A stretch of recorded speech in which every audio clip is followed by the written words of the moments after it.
Hey guys, tonight we're stepping back into a world where sin wasn't just an abstract idea, it was mapped, measured and nailed to the bedroom door. If you've ever felt guilty about anything even remotely intimate, don't worry, you're about to meet the true guilt experts. Welcome to the medieval church's tangled web of sexual taboos, bizarre bedroom regulations and enough thou shalt not to make a monk sweat. And heads up, you probably won't survive this. Spiritually, I mean, or socially, or literally, depending on the century. So before you get comfortable, take a moment to like the video and subscribe, but only if you genuinely enjoy what I do here. It keeps these strange little midnight journeys going. And hey, drop your city and time in the comments. I want to know who's out there with us in the late night quiet. Now, dim the lights, maybe turn on a fan for that soft background hum, and let's ease into tonight's journey together. The medieval church wasn't just in charge of your soul, it was very interested in your habits, especially the kind that happened under blankets.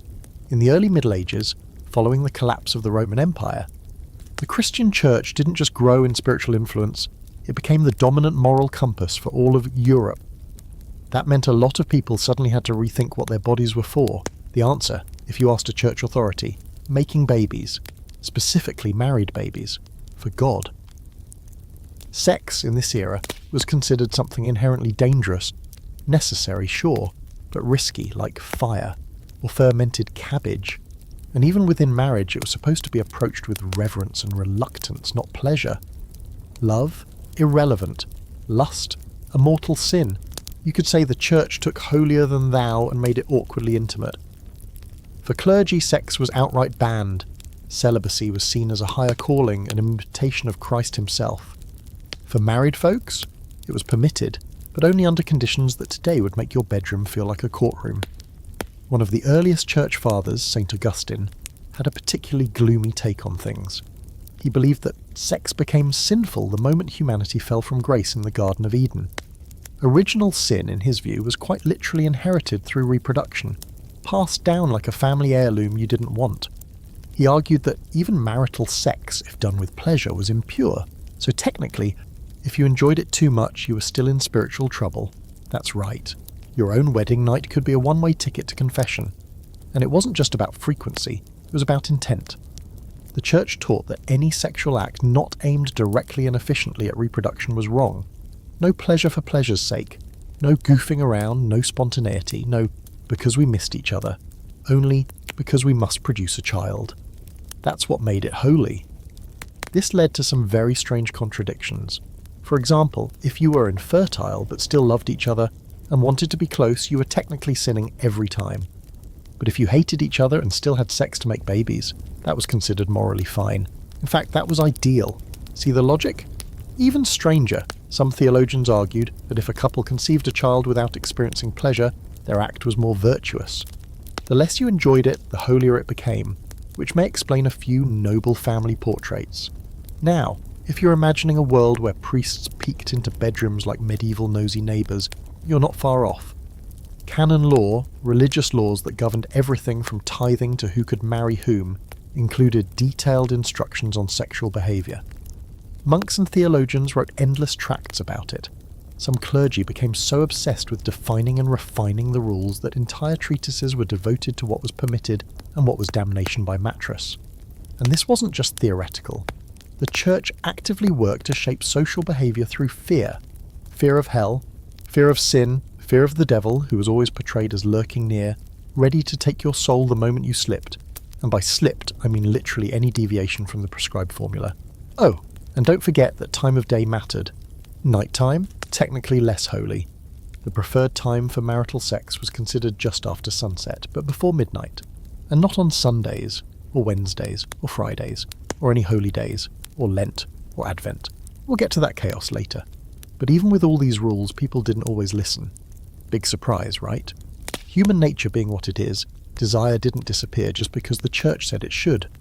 And while church officials were busy writing sermons about sin, actual couples were finding loopholes, whether through coded language, confession booth gymnastics, or in some cases, straight-up defiance.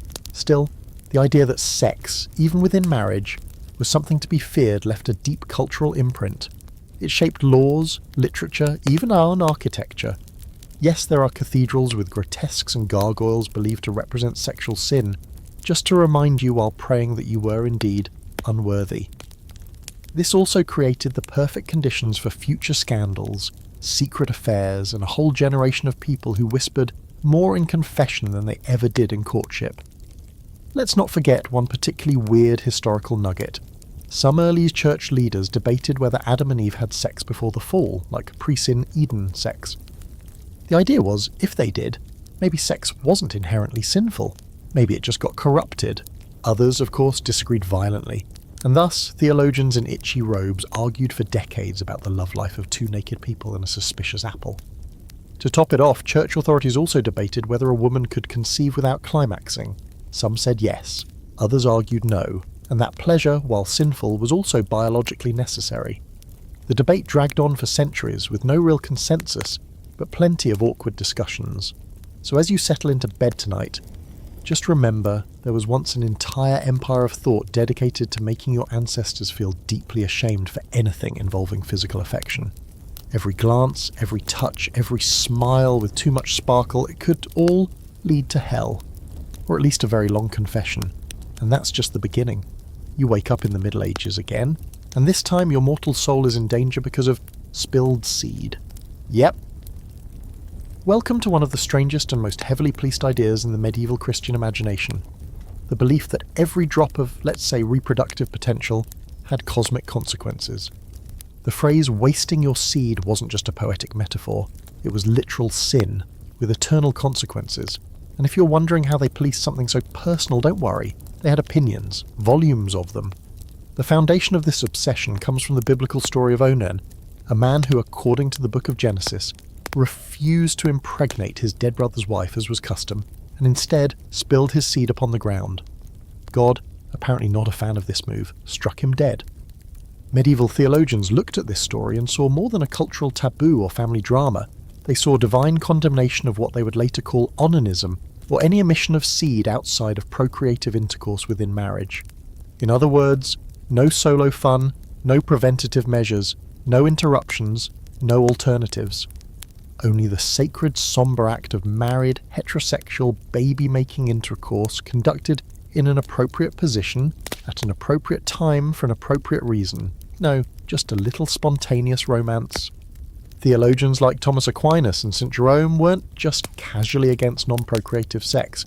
They ranked it as worse than adultery or incest. Think about that. Worse than cheating on your spouse, worse than sleeping with a relative. Because in their size, it was entirely selfish, entirely lust-driven, and entirely pointless in terms of God's plan. It was, as Aquinas would eventually write, a mortal sin against nature. And nature, in this case, was very uptight. This fear of wasted seed was wrapped up in a belief that semen wasn't just bodily fluid, it was life force, sacred stuff. A sort of spiritual currency that couldn't be thrown around willy-nilly. The idea was that the male seed carried the full blueprint of a human being and the woman simply the vessel. So every time the seed was spilled without a uterus involved, it was like flushing a soul down the drain. Heavy stuff. So what did this mean for the average medieval Christian man? Well, let's say you were a monk, trying to live a celibate, chaste life. And one night you had a dream, and in that dream someone attractive appeared. And in that dream things got a little steamy, and you woke up. Well, you woke up in trouble. You now had to confess it. Because the assumption was that you had, on some level, invited the temptation. Even dreams were suspect. More on that in a later section, but for now, know that the mere act of involuntary arousal was seen as a test from God, or an attack from the devil. And then there were confessions. People really did go to their priests, nervously admitting to things that sound more like awkward teenage problems than mortal sins. The confessional manuals, yes, actual handbooks written for priests, provided detailed instructions for how to question a penitent on such matters. The goal was to determine intent, frequency, level of pleasure, and whether or not the act was committed with full awareness. In some manuals, the priest was instructed to ask that whether the act occurred more than once per day. Yikes. This wasn't limited to men, by the way. Women were also judged, albeit differently. The sin of masturbation was still considered grave for women, but the medieval church often interpreted it through the lens of either demonic temptation or excessive female lust. which, as we'll see, was a whole other rabbit hole. Spoiler: women were blamed for just about everything, including the fall of man and the general weakness of all male monks. Quirky detail time. There were actually debates among medieval scholars about whether masturbation could cause spontaneous combustion or death. Not metaphorically, literally. Some believed that the act drained vital heat and humours from the body, weakening the soul's connection to the flesh. One theory suggested that self-abuse, as they called it, led to wasting diseases or madness. This wasn't fringe, it was considered semi-legitimate medical advice. According to some, you could sin and combust, 2-for-1 damnation. Meanwhile, the rules were clear. Even within marriage, ejaculation outside of intercourse, or in any way disconnected from reproduction, was deeply sinful. Withdrawal was condemned. Oral was out of the question. Anything unnatural was considered worse than no sex at all. And God forbid a couple tried to have fun or bond emotionally during the act. That was seen as indulgence, not sanctity. Now here's the scholarly debate that still lingers. Did people actually follow all of these rules? Or was this just the church trying to assert control over something it could never fully regulate? Many historians argue that the average medieval person, especially peasants, probably didn't take all of this as literally or seriously as the church wanted them to. The laws and theological writings were created and enforced by the educated elite, priests, monks, bishops, and theologians. But in the back alleys, farm fields, and busy taverns of medieval Europe, people were still people. They fell in love, they fooled around, they sinned, and they probably hoped their local priest wasn't asking too many questions. Still, the fear was real. Imagine growing up in a world where natural human urges were labelled as deadly sins, and your nocturnal emissions were seen as evidence of moral failure.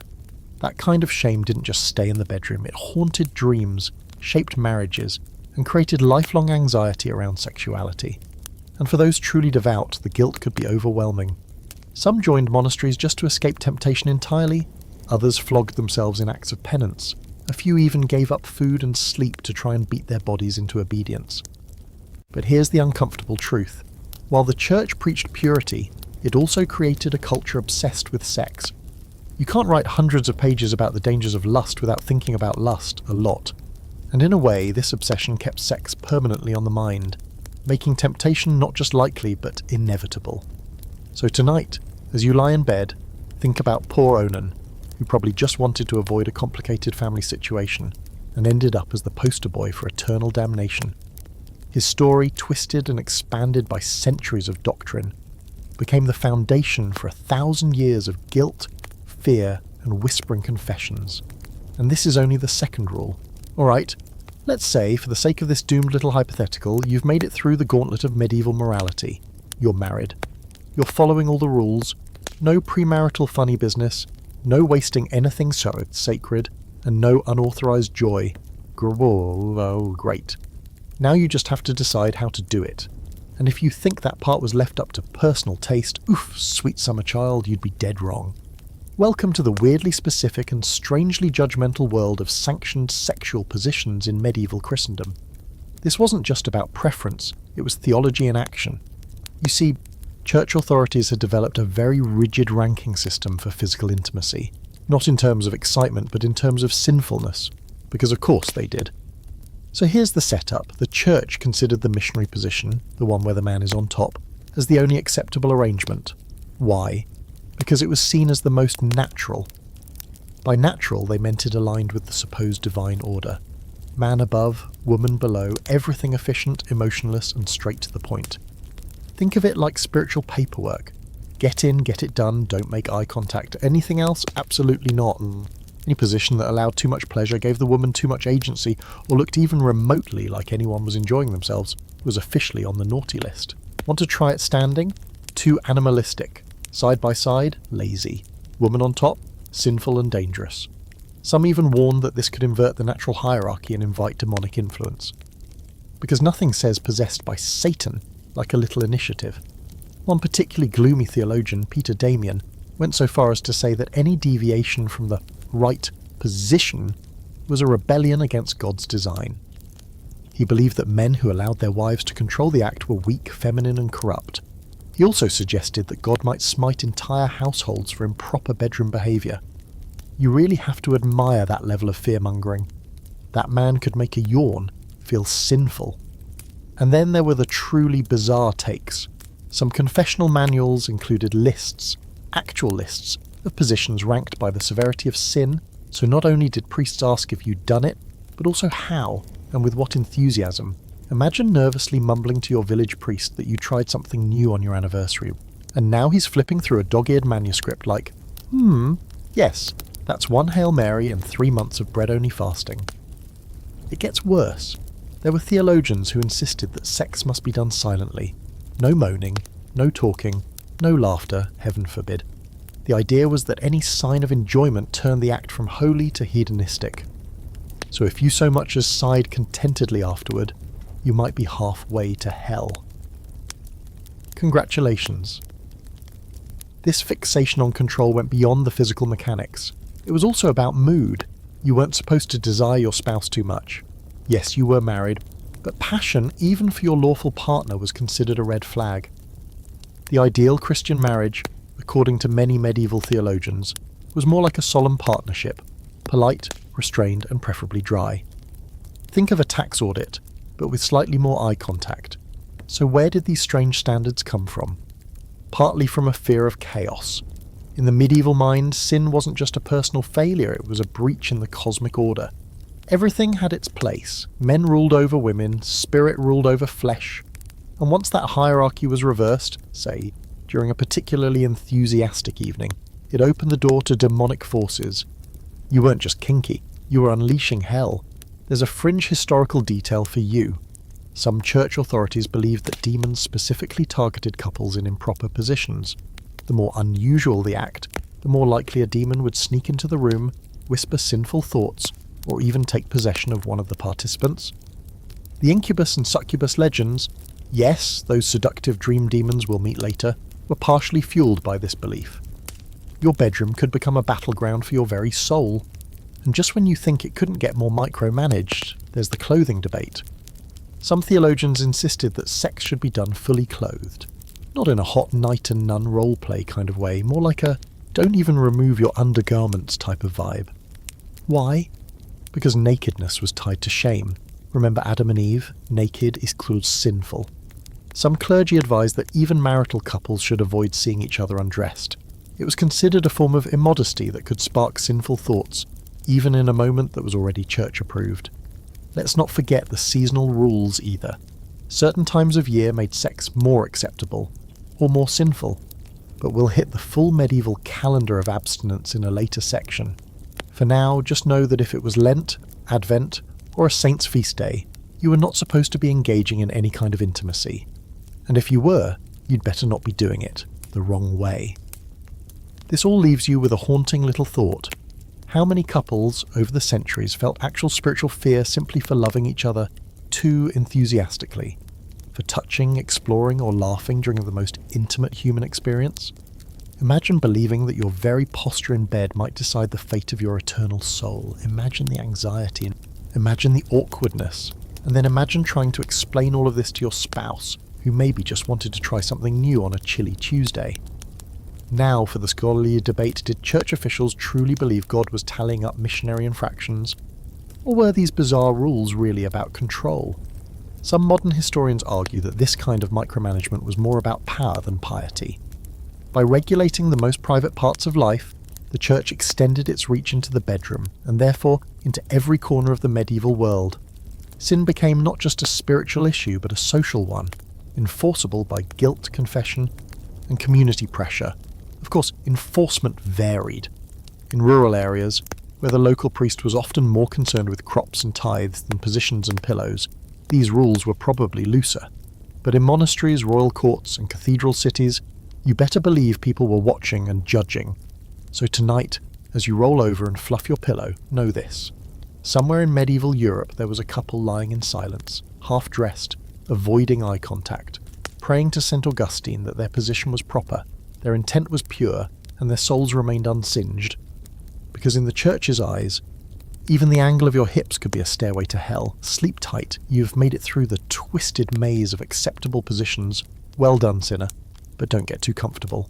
Because even if you're married, even if you're obedient, Even if you're staring at the ceiling with one eye on a crucifix and your clothes halfway on, there's still a very real chance that tonight is not allowed. Yes, that's right. The medieval church didn't just regulate how you had sex, they created a calendar of days when you couldn't do it at all. And spoiler, that calendar was crowded. Welcome to the age of abstinence by schedule. Oh, where your desire was managed with the precision of a monk's bell tower and the enthusiasm of a wet tapestry. You thought Lent was just about fish and ashes. Oh no, it was about 40 days of celibacy.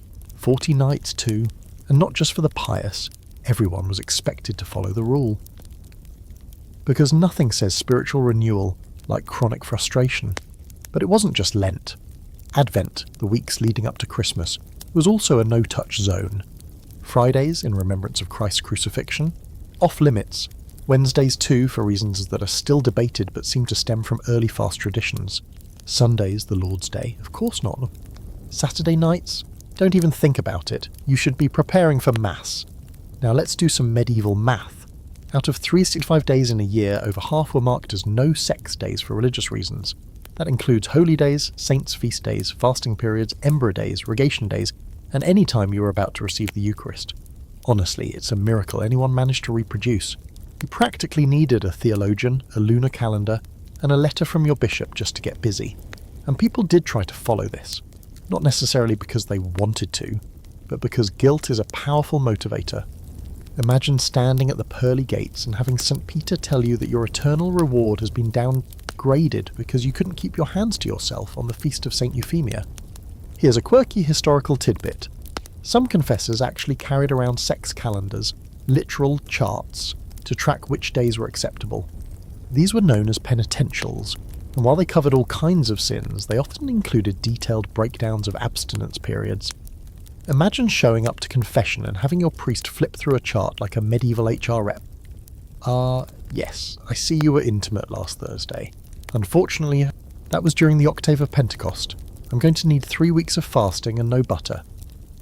And just to make things spicier, certain events in life automatically triggered longer abstinence. Pregnancy, no sex, postpartum recovery, extended ban, menstruation. Absolutely forbidden on pain of sin and disease. That's right, there was a widely believed theory, backed by both church and medical texts, that sex during menstruation could result in the birth of monsters. Yes, literal monsters. Horns, tails, deformities, the works. More on that in a later section, but suffice to say, even the when came with a solid dose of body horror. Now, for the newlyweds among you, don't expect a honeymoon. In some regions, couples were required to abstain for several days after the wedding. Why? Because joy was suspect. Celebration was dangerous. And let's face it, if you were smiling too much in medieval Europe, someone probably thought you were consorting with demons. And it gets better.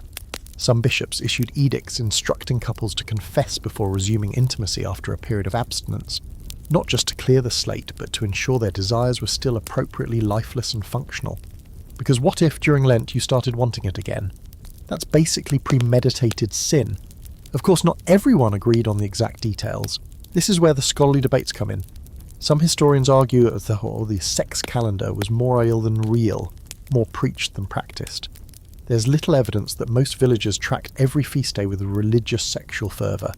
Many likely listened politely to their local priest, nodded during sermons, and then went home and did what they wanted, within reason. But others, especially those in more devout or noble households, might have taken the rules seriously, driven by fear, guilt, or the ever-present concern that demons were just waiting to pounce on a moment of pleasure.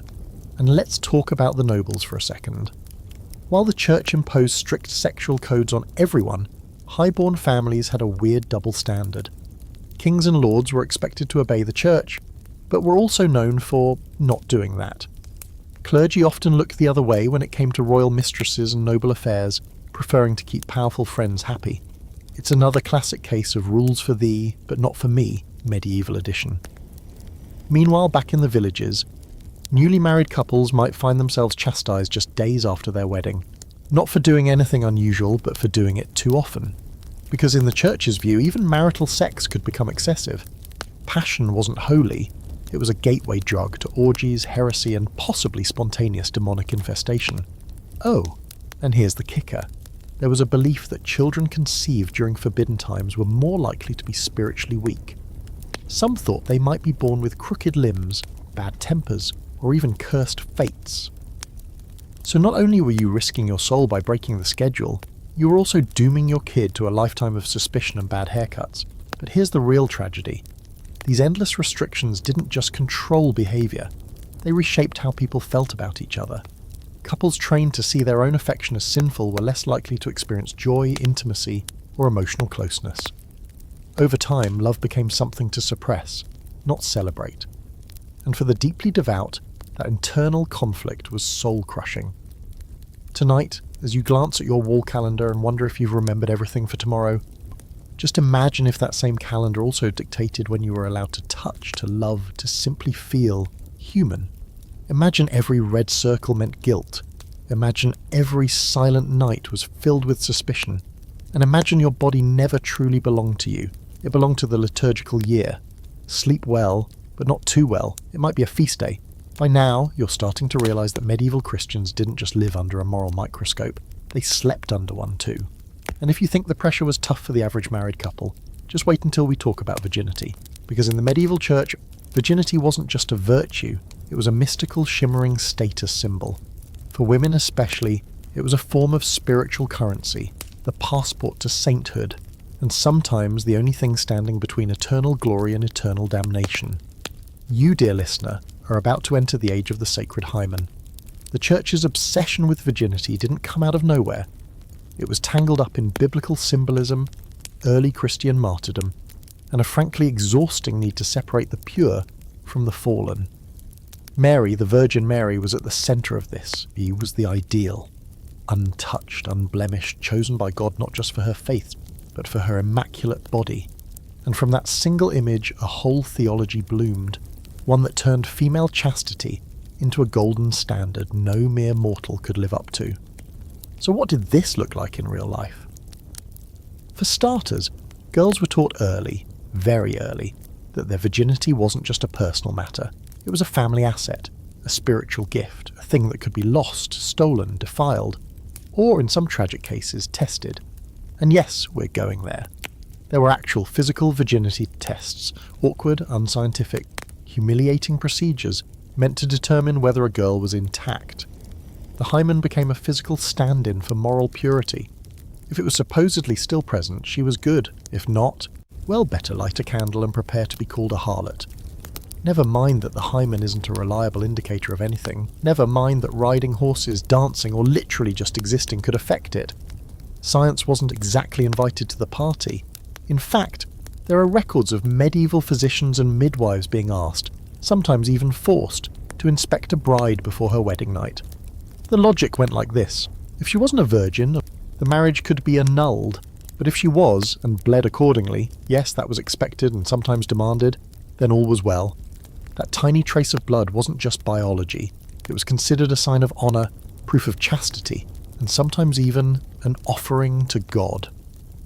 Now, for a fun and deeply disturbing historical quirk, some wealthy families actually collected the blood-stained bedsheets from their daughters' wedding nights as evidence of their virtue. And these weren't thrown away or quietly ignored. They were displayed like banners of moral victory. In some regions, they were even shown to the public, hoisted up like a flag so that everyone could breathe a sigh of relief and move on with their lives. Medieval small-town Facebook, basically. But what happened if the sheet stayed clean? If there was no blood? If something didn't go as planned? Panic, accusations, sometimes annulment, sometimes worse. Women could be branded as liars, damaged goods, or witches. And if you think that's a stretch, remember, women in medieval Europe were accused of witchcraft for far less than failing to bleed on command. Of course, not all women played by the rules.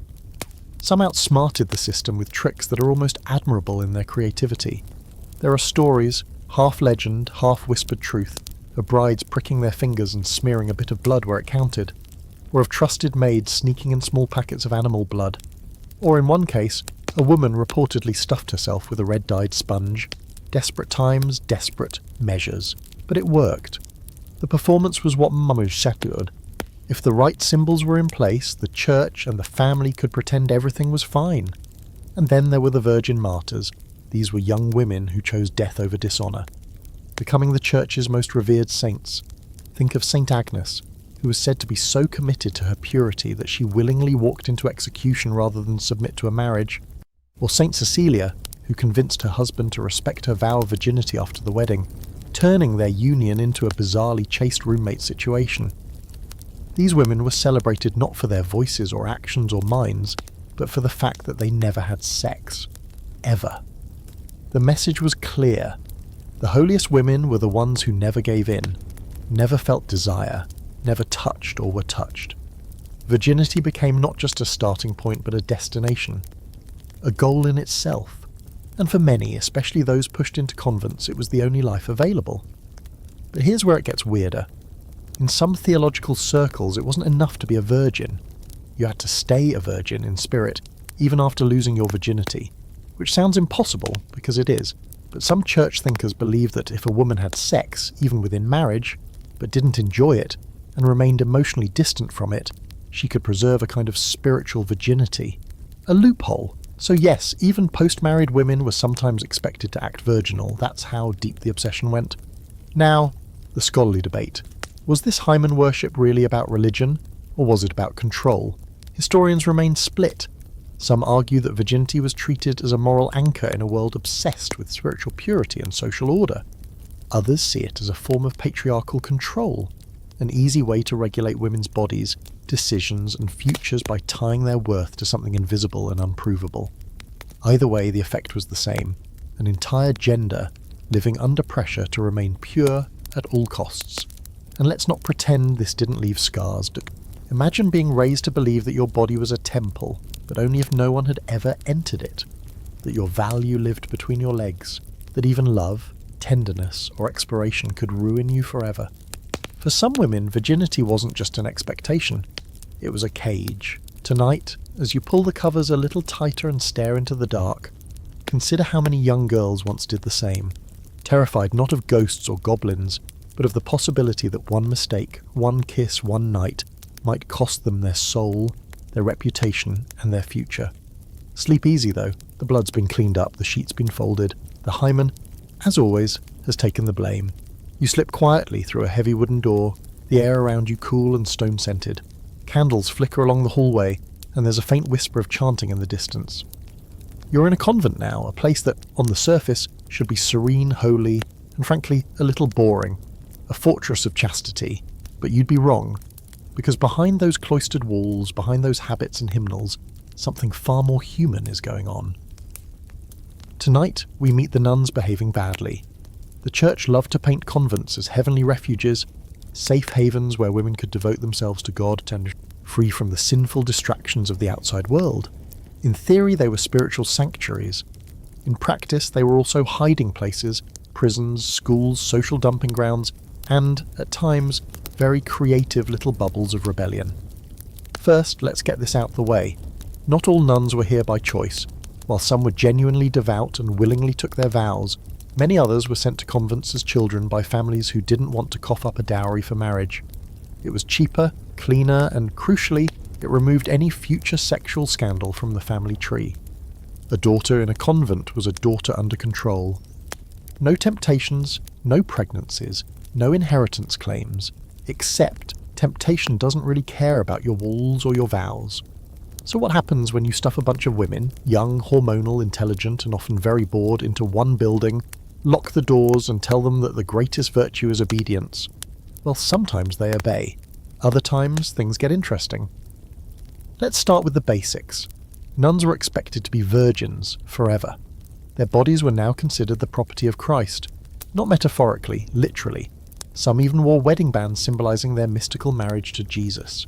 But marriage, even to a divine spouse, didn't always suppress human nature. There are records, quiet, scandalous, heavily redacted, of nuns engaging in secret relationships with men and with each other. One famous case from the 14th century involves the convent of Sant Ambrogio in Rome. A deeply corrupt abbess ran the place like a royal court, complete with favoured lovers, secret druggings, and even attempts at murder. Yes, murder. When one particularly pious nun started asking too many questions, she was slowly poisoned with powdered herbs hidden in her food. Very sisterly. And then there's the steamy saga of Sister Benedetta Carlini, a 17th century abbess in Italy who claimed to receive visions from Christ and then rather awkwardly entered into a sexual relationship with another nun named Bartolomea.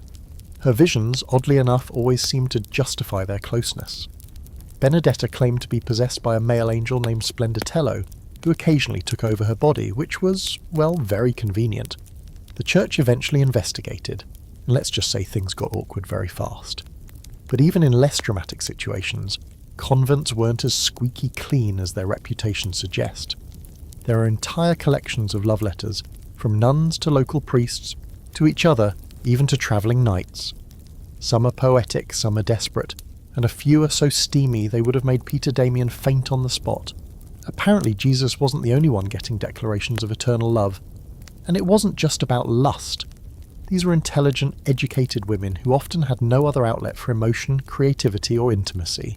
Many were literate, fluent in Latin, trained in music, and brimming with suppressed thoughts. Forbidden romance gave them something real, something beyond prayer and silence, something they chose. But here's where it gets complicated. Because while some nuns resisted their vows in secret, others embraced them as a form of power. Becoming a nun, especially an abbess, could mean escaping marriage entirely. It could mean autonomy, property, influence. In some cases, a wealthy nun wielded more control than the local mayor. She might manage estates, direct construction projects, or oversee large sums of money. And the higher ranking she became, the less likely anyone would question her spiritual purity. Now for the fringe detail of the night. There's a record of one convent in 15th century France, where the nuns were so brazen in their defiance of church rules that they were caught operating a brothel from inside the convent. Clients came in under the cover of darkness, and donations were slipped through the wall.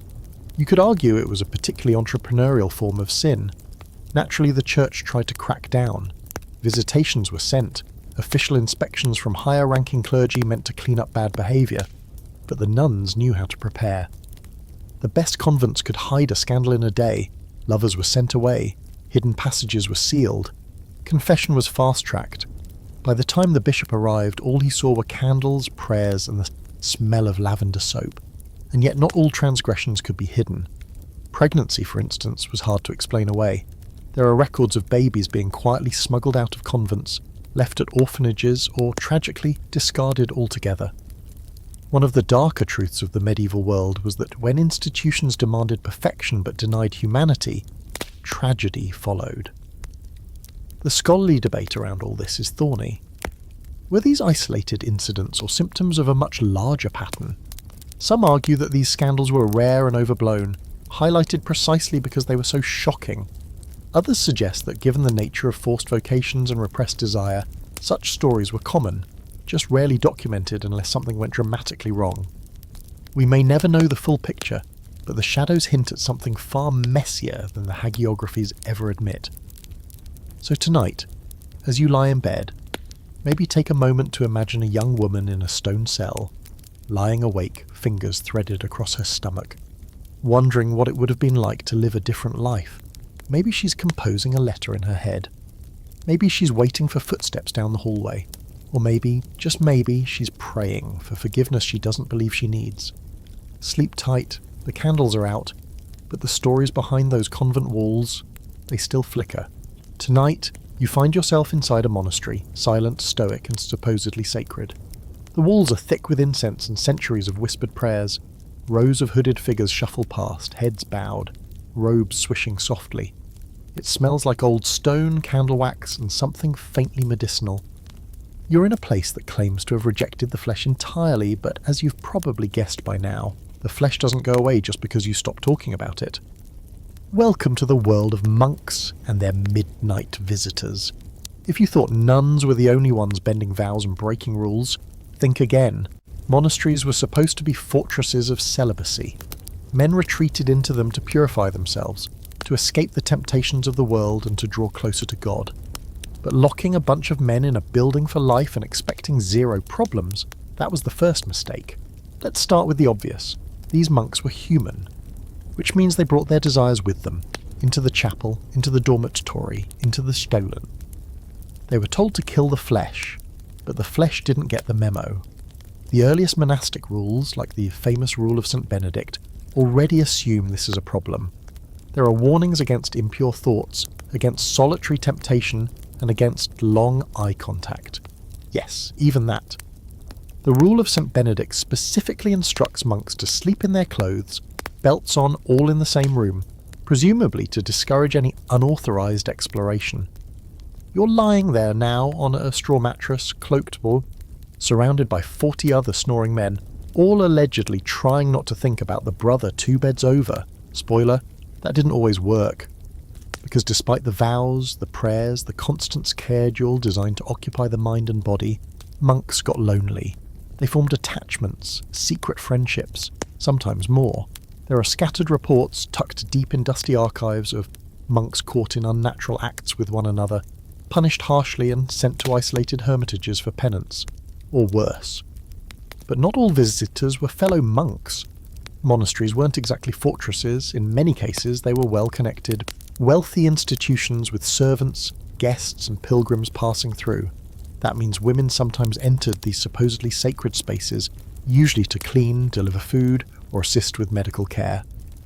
And with those women came temptation.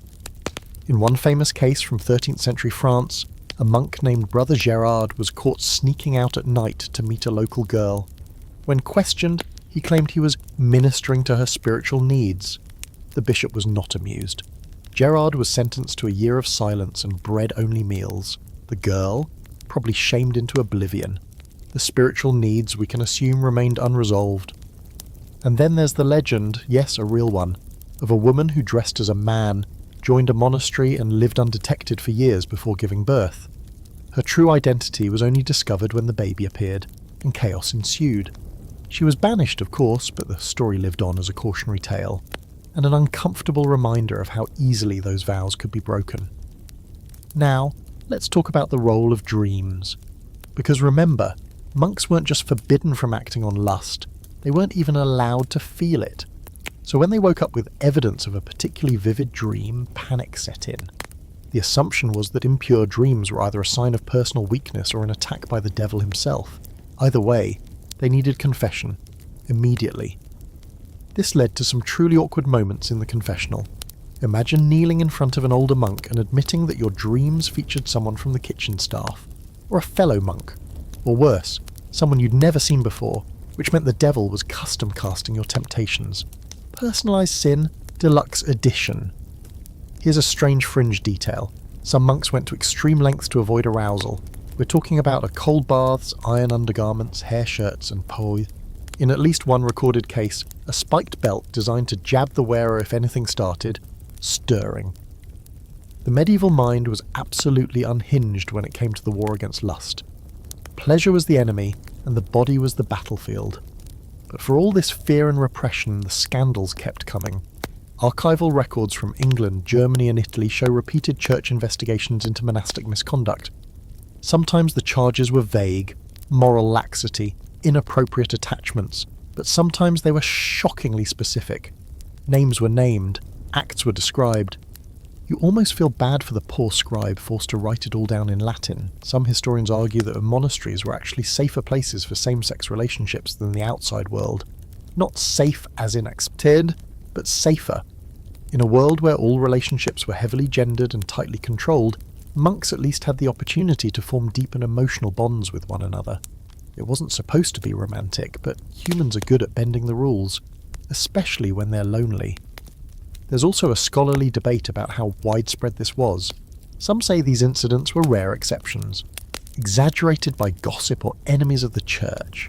Others argue that the level of secrecy required to be caught in the first place suggests a much wider, hidden reality.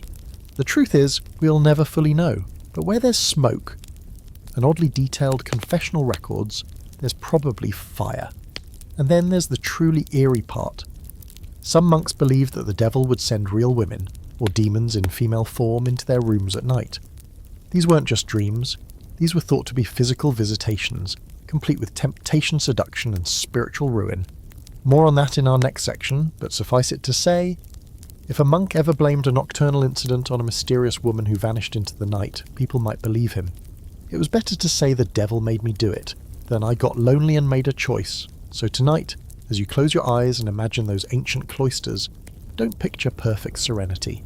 Picture Brother Thomas tossing in his straw bed, haunted by a dream he swears he didn't want, praying with clenched teeth, and wondering whether God is testing him, or watching him with a checklist. Sleep well, and if you hear footsteps outside your cell, don't worry. It's probably just temptation. In sandals, the room is quiet. Too quiet. You've been lying still, eyes closed, trying to sleep, trying not to think about anything sinful, because God knows even your dreams could betray you. But then it happens. A warmth presses against your chest. A breath that isn't yours brushes your ear. You can't move. You can't speak. Something is here with you. It's not just in your mind, it's on you. And just like that, you've entered one of the most surreal and terrifying chapters of medieval sexual fear. The demonic visitation of the incubus and the succubus. Now, these aren't just nightmares. To the medieval mind, these were very real, physical entities. Demonic beings that visited men and women in the night to tempt, seduce, and in some cases impregnate, or steal something from you. No, not your soul. Well, that too, but mainly your reproductive essence. Because of course, the incubus in particular was feared by monks and priests. He was described as a male demon, sometimes handsome, sometimes monstrous, who would creep into a sleeper's room, climb on top of them, and engage in sexual acts while the victim was paralysed. These weren't seen in metaphors or psychological episodes, they were literal events, with theological consequences. The person wasn't sinning, exactly, but they might have invited the sin, and if they enjoyed it, well, that was its own problem. Meanwhile, the succubus was the female version, typically visiting men in their sleep, often described as irresistibly beautiful, sometimes with wings or clawed feet. She wasn't just there to tempt, she was there to harvest. The belief was that succubi would collect semen from men, then shapeshift into male demons, or hand it over to one who would then impregnate human women with demonic offspring, which, yes, is quite the logistical chain for a bedtime haunting. But this wasn't just folklore whispered in dark corners. Church authorities debated this, scholars wrote about it. Medical texts tried to classify it. Demonic visitations were considered legitimate spiritual events, especially if they resulted in nocturnal emissions. You weren't just having a dirty dream, you were under attack. Some monks kept records of these experiences in their journals, describing them in vivid, fearful detail.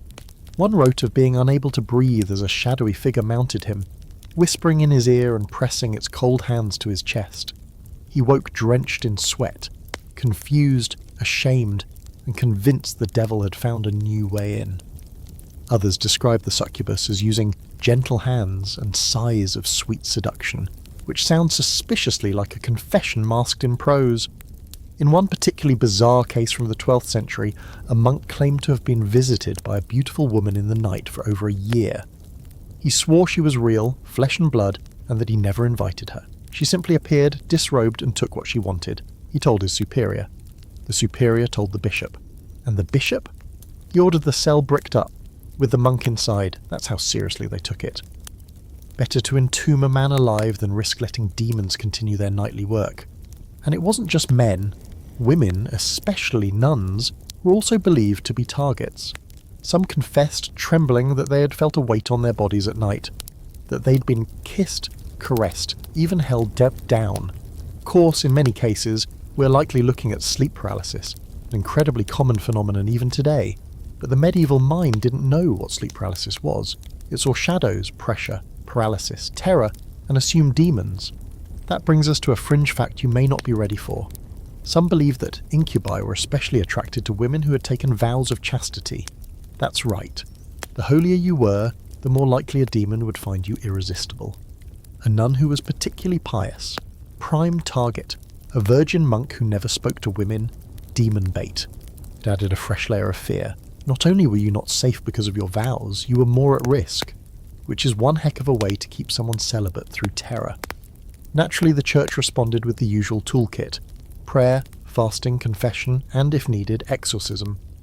Some monks were given relics to keep by their beds, bones of saints, bits of cloth soaked in holy water, or tiny crucifixes sewn into their sleeping robes. One manual even recommended reciting the Psalms backward before sleep, which sounds more like summoning a demon than protecting against one, but okay, medieval logic. And then there's the scholarly debate. Was this just the medieval church's way of explaining sexual dreams and desires they couldn't otherwise process? Many modern historians believe so. In an age when sex was considered sinful even in thought, any sign of arousal, even involuntary, had to be externalized, blamed on something. Anything, and a demon made a pretty convenient scapegoat. But some go deeper. They suggest that these stories masked real trauma, abuse within religious institutions, or mental health crises misinterpreted as spiritual events. After all, the line between hallucination and visitation is thin when your only frame of reference is angels and devils, and when your body betrays you in the night. It's easier to say a demon came than to admit you're human. Still, the idea persisted. For centuries. Even as medicine advanced and psychology took root, people still reported the same sensations: paralysis, pressure, dread, the modern name sleep paralysis. But the experience, not all that different from what those trembling monks described. So tonight, if you feel a weight on your chest, if you find yourself unable to move, if something invisible brushes your ear, it's probably science. Probably. But if you wake up remembering a dream that felt too vivid, too real, and too charged for comfort, just know you wouldn't be the first or the last. Say a little prayer, keep the covers going, and whatever you do, don't make eye contact with the shadows in the corner. You're kneeling now, hands clasped, head bowed, heart pounding, not from holiness but from anxiety, because it's confession day and you've got something to admit, something sweaty, maybe noisy, and almost definitely against at least 7 rules in the penitential manual. And as you try to frame it in words that won't make your priest visibly cringe, you realise this isn't just between you and God. It's about to be meticulously documented, spiritually weighed, and possibly punished with a diet of dry bread and awkward stares. Welcome to the church's other bedroom, the confession booth. Confession in medieval times wasn't just a quick "forgive me, Father." It was often a nerve-wracking interrogation, especially when it came to anything remotely related to sex. The priest wasn't just there to absolve you, he was there to investigate. To identify the sin, calculate its severity, and assign a spiritual penalty. Think less divine therapy session, more heavily cloaked customs inspection. The 12th and 13th centuries saw the rise of detailed confession manuals, called penitentials, which laid out specific questions priests should ask to determine just how dirty your thoughts had been. These were not vague suggestions, these were painfully precise, sometimes graphic and disturbingly thorough. For example, a confessor might be instructed to ask whether the penitent had committed fornication, adultery, incest, bestiality, or any unnatural acts, and then to clarify the number of times, whether it involved climax and whether the other party was willing or, surprised. This is where it gets truly medieval. Many of these penitentials didn't just list sins, they ranked them, assigning corresponding penances like a twisted moral menu. Masturbation, 7 years of penance. Fornication with a widow, 5 years. With a virgin, that's 10. With someone in holy orders, 15, possibly more. Masturbation while thinking about a nun. We're talking decades, that's right. Thought crimes counted too. You didn't even have to act on the sin. You just had to think about it long enough for your priest to raise an eyebrow. Now picture this. You're a trembling teen in a cold chapel trying to tell Father Aloysius that you touched yourself last Thursday. And he's nodding solemnly while flipping to page 47 of his penitential guide like, "Ah yes, for self-abuse with vivid imagination, we recommend bread, water and no meat for 180 days. Next." Of course, many people confessed everything because they were terrified of dying with sin on their soul. The medieval church taught that even one unconfessed mortal sin could land you in hell. So if you died suddenly, say from a plague, sword, or poorly constructed hayloft, you wanted to be spiritually squeaky clean. That meant confessing not just your actions, but your desires. Even dreams were suspect, and that's where things got weird. Because the more people confessed, the more priests began to realise everybody was doing it, or at least thinking about it. No class, age, or gender was immune.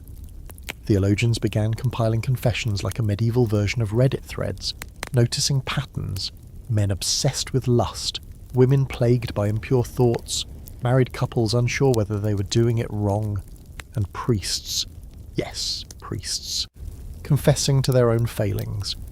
One particularly awkward wrinkle: Some priests got a little too interested in what was being confessed.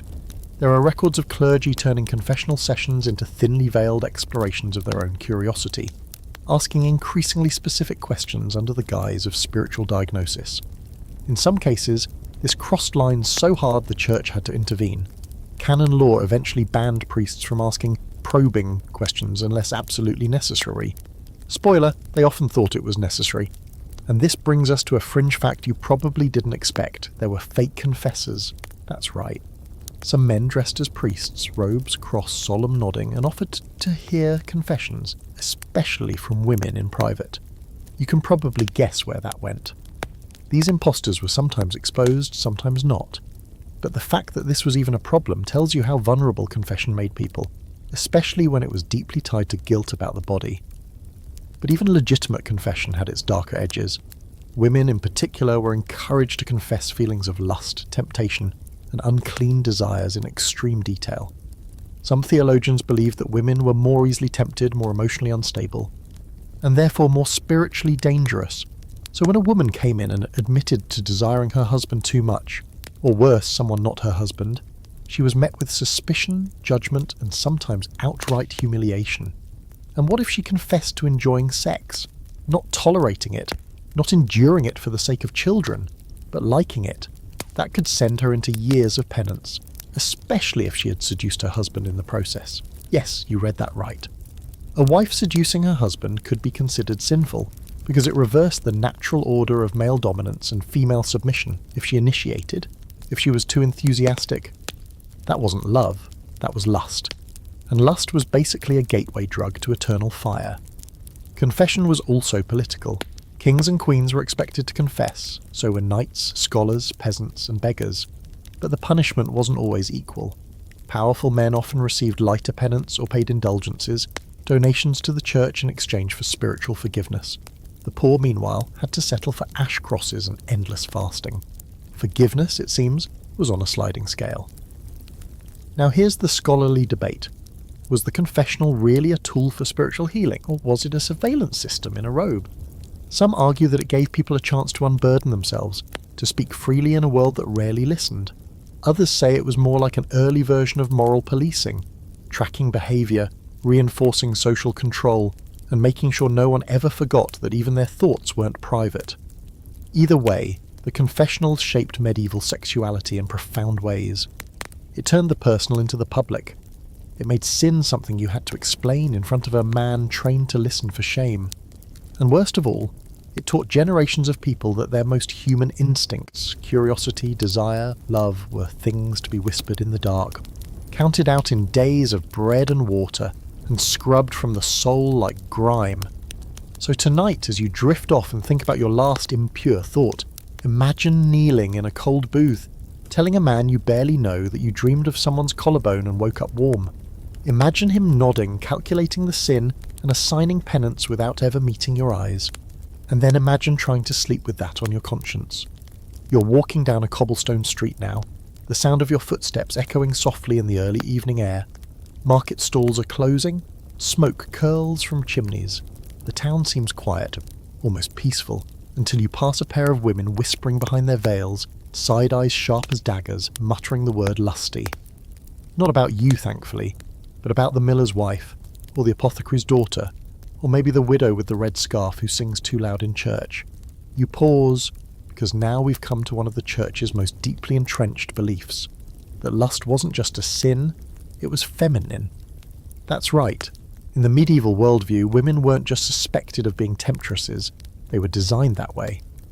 The church taught over and over that women were the gatekeepers of desire, and also the reason anyone failed to keep the gate closed. And let's be clear, this wasn't just a casual misunderstanding. This was doctrine, theology, culture, and it shaped centuries of how women were seen, not just by men, but by themselves. It all started with Eve, of course, the first woman, the first sinner, the first to be tricked. In sermons across medieval Europe, Eve wasn't just a character. She was proof that women were inherently weaker, both physically and spiritually. And not just weak, dangerous. As one theologian put it, woman is the root of all sin, the weapon of the devil, the doorway to hell, the loose stuff. this perception crept into everything, especially sexuality. The church believed that women were more lustful by nature, more easily swayed by pleasure, more likely to seduce, more susceptible to the flesh. You might be thinking, wait, weren't men also, famously horny? Yes they were, but here's the twist. When men gave in to lust, they were seen as victims of female temptation, and when women gave in, they were the cause of male sin. Basically, heads you lose, tails also you lose. And so a whole genre of church literature emerged, warning of the dangers of female desire. Priests gave sermons about it. Monks wrote poems. Confessors grilled women on whether they had ever dressed in a way that might cause a man to stumble, short sleeves perhaps, hair uncovered, little perfume. Some even suggested that a woman who bathed too often might be trying to provoke impure thoughts in her neighbours. Imagine being spiritually punished for basic hygiene. You smell good? You're going to hell. Even women who tried to be virtuous weren't safe. There were warnings about wives seducing their own husbands. If a woman was too interested in marital intimacy, she was suspected of being possessed by the spirit of lust, or worse, of being a witch. But more on that later.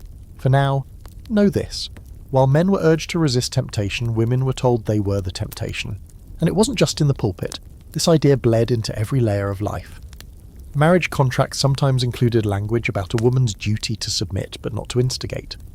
Parents taught their daughters to speak softly, walk modestly, and never laugh too loudly. Why? Because joy looked like flirtation. Confidence looked like pride. And confidence plus pride equals lust, obviously. What a charming equation. Now let's take a moment for a deeply weird historical detail. There were actually medical theories to support this idea. One belief, common in medieval Europe, claimed that a woman's womb wandered around her body when it wasn't being satisfied. Yes, the wandering womb theory. If a woman seemed anxious, irritable, or even just a little too lively, some doctors claimed her uterus had drifted into her chest cavity and was blocking her heart. The treatment? Marriage and frequent sex, preferably with a husband, ideally in the missionary position, naturally.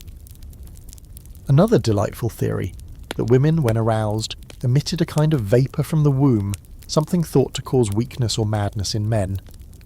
In other words, feminine desire was literally toxic. How convenient. And here's where it gets truly unfair. While women were blamed for arousing men, they were also punished for enjoying sex themselves. You see, female pleasure was considered suspicious, especially if it was strong enough to show. Some theologians claimed that a woman who climaxed was abandoning her reason to the flesh. Others went further, suggesting that a woman's orgasm wasn't just sinful, it was dangerous. There were fears that it could cause infertility, madness, or spiritual death. This led to confessional questions so invasive they make your skin crawl. Women were asked if they felt stirrings of warmth during intimacy, if they moved their bodies, if they experienced secret delight, and if they did, well, penance. Probably bread and water for a month, maybe isolation, definitely shame. Of course, not all women accepted this. Some pushed back, quietly, cleverly. Courtly love literature, those poems and tales of knights wooing ladies, often turned the tables. The woman became the object of desire, and the one in control. She might demand loyalty, gifts, poetry, sometimes even physical restraint. In these stories, feminine desire wasn't weakness, it was power, and it terrified the church. So naturally, theologians responded by doubling down. Lusty women became a trope of sin, featured in sermons, moral tales, and miracle plays. She was always there, lurking, the seductive maiden, the gossiping widow, the laughing barmaid. Sometimes she was punished, sometimes she repented, but she was always dangerous. A cautionary tale in skirts. Now for the scholarly debate. Did the average woman in medieval Europe really internalise all of this? Did they truly believe they were dangerous just by existing, or did they play the game, say the right things, and live as best they could anyway? The answer is probably both. Some women undoubtedly absorbed the church's teachings and lived in guilt. Others found ways to reclaim their sexuality, in private, in secret, or in coded language. Letters, poems, folk songs, they're full of little rebellions, lusty ones at that. Tonight, as you fall asleep, think about the weight of a gaze, how centuries of women were taught that to be looked at was shameful, but to be unseen was unbearable. Imagine holding desire like a secret fire, too dangerous to show, too powerful to extinguish. And imagine whispering your truth only to yourself in the dark because no one else would listen. Sweet dreams, temptress, but keep it quiet. You're sipping something warm now, maybe mead, maybe the medieval equivalent of herbal tea, heavy on the mint, light on the health benefits. You're sitting by the fire in a modest rectory somewhere on the edge of town, listening to the soft crackle of logs. Across from you is a local priest, middle-aged, kind eyes, talks about God a lot. But something's off. His housekeeper just brought you both a tray of bread and dried fruit, and as she leaves the room, he watches her walk away a little too long. You're not judging, you're just curious. Because tonight we're opening the door to one of the most persistent open secrets of the Middle Ages, the curious case of clerical wives. Let's start with a fact that might surprise you. In the early Christian church, priests were allowed to marry. In fact, many of them did. St. Peter? Married. Most early bishops? Probably married. The idea of priestly celibacy didn't really take root until the 11th century, when the church decided it needed to clean house, spiritually, financially, and frankly politically. Celibacy became the new gold standard. The rationale? A celibate priest could devote himself entirely to God. No distractions, no heirs, no messy inheritances of church land, but just pure, undivided devotion. But that was the theory. The reality, messy, human, and full of loopholes. Enter the clerical concubine, or as the church preferred to euphemize them, housekeepers. Yes, for centuries after the celibacy rule was enforced, with varying degrees of enthusiasm, many priests continued to have long-term relationships. Some even had children. They just weren't officially married. These women lived with them, cooked for them, kept the house, and sometimes wore rings, shared beds, and raised little ones who looked suspiciously like the guy behind the altar. Now, technically, this was forbidden. Clergy caught in incontinence, a charming medieval euphemism for sex, could be fined, reassigned, or excommunicated. But the church also had a practical problem. Priests were in short supply. In remote parishes, you couldn't just fire one because he had a mistress and a baby. Who would take over? So a blind eye was often turned, especially if the priest was discreet and kept the housekeeper in the shadows. Of course, some priests weren't discreet at all. There are records of priests hosting lavish feasts with their partners, attending mass with their children in tow, and even, brace yourself, burying their mistresses in the church cemetery. Scandalous? Absolutely. But also, kind of inevitable. And here's the twist. Many parishioners didn't care. In fact, they preferred a priest who had a stable domestic life. It made him more relatable, more trustworthy. He understood their marital struggles. He baptized their babies, blessed their crops, and then went home to someone who made him stew and reminded him to clip his nose hairs. It was oddly comforting, but the church hierarchy, they were not comforted. Councils across Europe issued furious decrees condemning concubinage. Some ordered bishops to investigate their clergy. Others created fines that had to be paid per woman. That's right. There were literal sin tariffs. One coin for your first mistress, double for the second, and so on. You could basically budget your way through celibacy. One particularly enraged reformer, Pope Gregory VII, went on a campaign in the late 11th century to purge the clergy of wives and mistresses altogether. He issued a decree forbidding married priests from saying Mass and banned the faithful from attending services led by any priest known to have a woman in his home. The people's response? Mixed. Some ignored it. Some rioted. In one case, parishioners hid their priest's mistress to protect her from being dragged out by angry reformers. Local loyalty beat papal idealism, at least on that day. Now here's a delicious little historical quirk. The children of priests were given a nickname in church records, sons of priests, or sometimes just nullius filius, meaning son of no one. These kids often had a rough time, technically illegitimate, often barred from inheriting church property, and occasionally denied baptism, simply because dad broke a rule. Yet some still rose in the ranks. A few even became bishops themselves. One or two, cough Pope Alexander VI, became popes.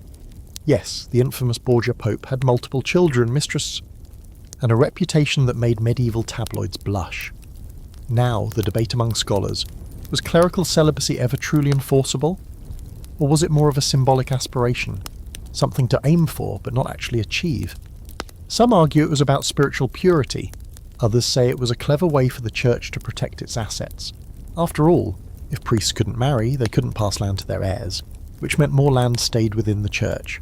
Holiness meets economics. And what about the women? Their stories were rarely written down, but they're there. In whispers, in confessional records, in legal disputes. Some were treated with respect, quietly supported by parishioners. Others were cast aside when their usefulness ended. A few became minor legends, known as the priest's wife in all but name, remembered for their hospitality, their piety, and their uncanny resemblance to the choir boy. Let's not pretend this was all cosy domesticity. There were power imbalances. There was secrecy, guilt, and abuse. Some of these women had no choice. Others fell in love. Some probably believed they were married, in the eyes of God if not the church. But the one thing they all shared, they lived in the shadows of a rule that never really fit. So tonight, as you stare at the ceiling and imagine the glow of candlelight behind a rectory window, picture the woman inside. She's stirring a pot, wiping her hands on her apron, listening to the bells of evening prayer. She knows the rules, she's heard the whispers, but she stays, not for the church, not even for forgiveness. She stays for him, and he, for all his faults, prays just a little harder because of her. Sleep well, but don't forget to tip the housekeeper. You're tightening the straps of your armour now, sword sheathed, tunic freshly laundered. Well, as laundered as anything gets in the 12th century. You're a knight sworn to defend the weak, protect the church, and write long poems about a woman you can't touch. Welcome to the strange and contradictory world of courtly love, a romantic ideal that flourished in the High Middle Ages and collided head-on with the church's very specific views on sex, marriage, and morality. You're about to fall in love, and it's going to ruin everything. So what exactly was courtly love? In short, it was a social and literary movement where noblemen, usually knights, professed passionate, sometimes obsessive, often platonic love for noble women, who were usually married to someone else. Think of it like the ultimate medieval slow burn: stolen glances, veiled letters, secret tokens, and endless declarations of desire, followed by absolutely no action, at least not officially. The rules of courtly love were like a sacred game. You loved from afar, you praised her beauty in rhymed verse, you wore her favour in battle, you suffered, you longed, you maybe composed a lute song or two while staring dramatically out a window.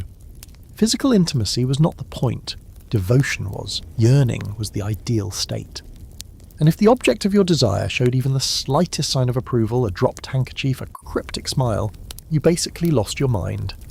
Now, take that entire concept and drop it into a world where the church is telling you that any thought of lust, even inside marriage, can send you to hell. Can you feel the tension? The medieval church believed that sex belonged only within marriage, and only for the purpose of procreation. Meanwhile, courtly love celebrated romantic desire that was neither marital nor reproductive.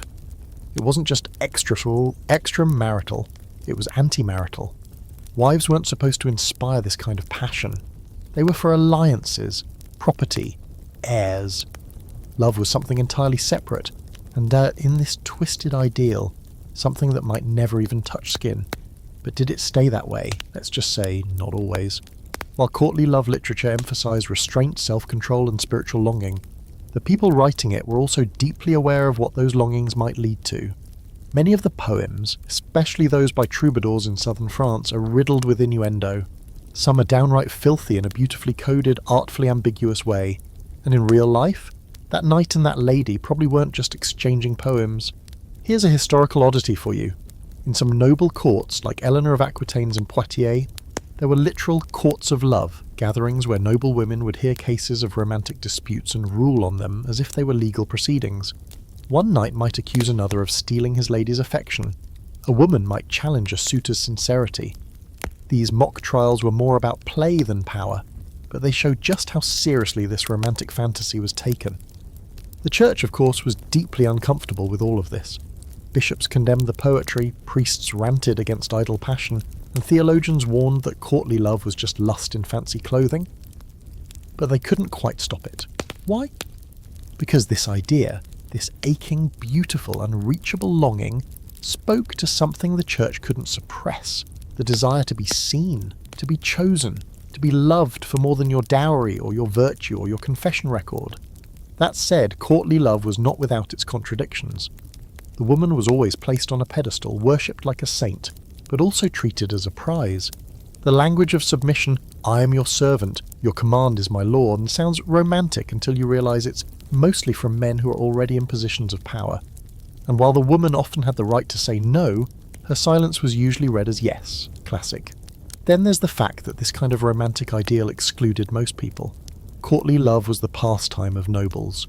If you were a peasant woman and someone serenaded you under your window, it wasn't love, it was trespassing.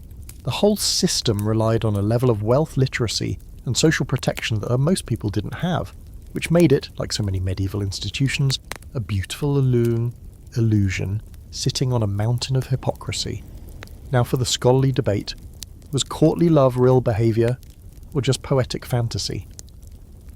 Some historians argue that it was mostly performance, a kind of cultural cosplay where emotions were heightened and reality was suspended. Others believe these ideals filtered into actual relationships, shaping how men and women saw love, marriage, and sex for generations. There's no clear line, but the letters, the poems, and the scandals suggest that plenty of people took it very seriously, and sometimes got burned. Because here's the truth they didn't want to admit. When you stir longing without release, when you glorify unconsummated passion, and then trap everyone in loveless political marriages, eventually someone's going to sneak out of their room after dark, and when they do, that sin will fall under both church law and civil law.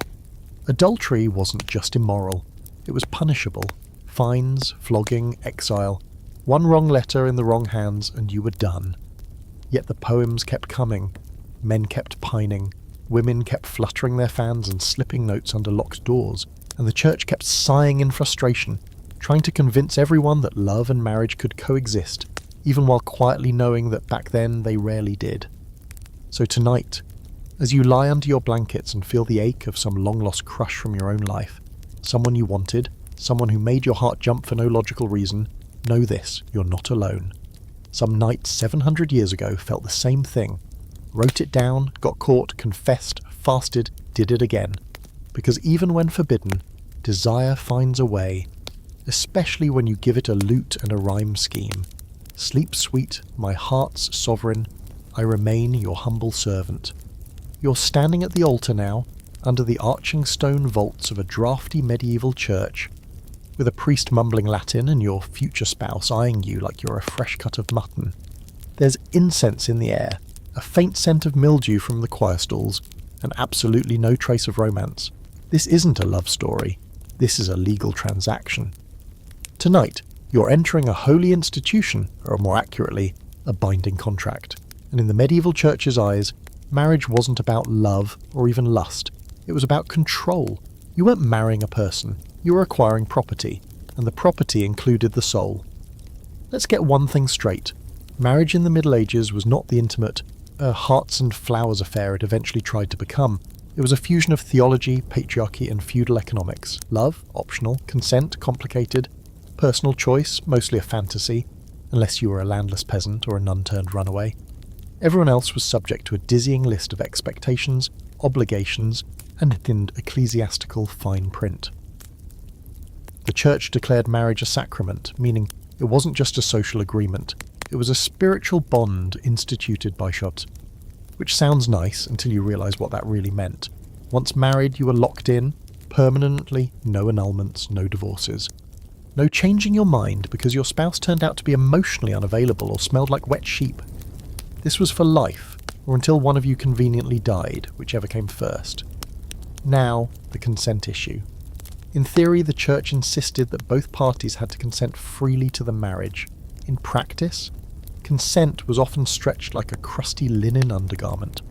Parents, lords, and guardians arranged unions for political and financial reasons. Daughters were traded like cattle. Sons were married off before they hit puberty. And if a girl so much as whispered yes to a man in private, especially if there were witnesses, that could legally count as a binding marriage. Verbal, contract, no takebacks.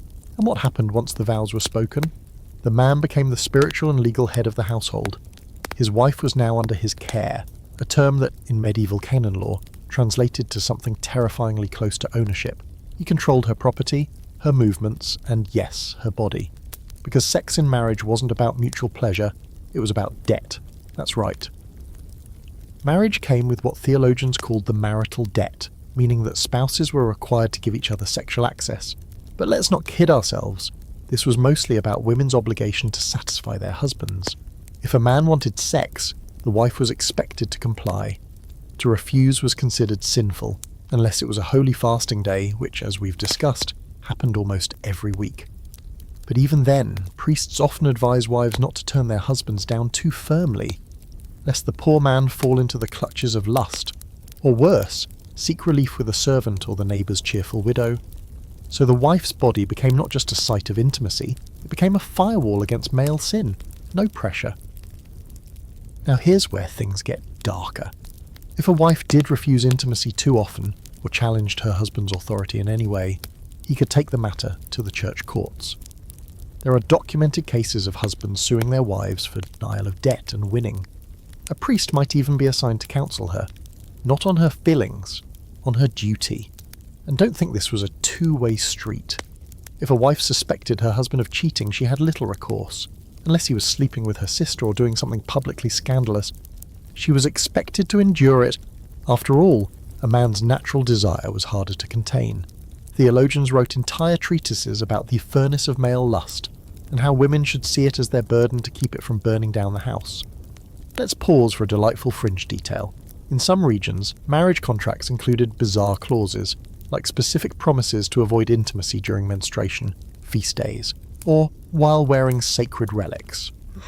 Yes, apparently someone had to write down that you shouldn't wear your saint's thigh bone while doing the deed. The fact that this was necessary is, well, deeply medieval. And then there's the issue of age. The church technically allowed girls to marry at 12 and boys at 14. These were the official ages of consent, though consummation was often delayed.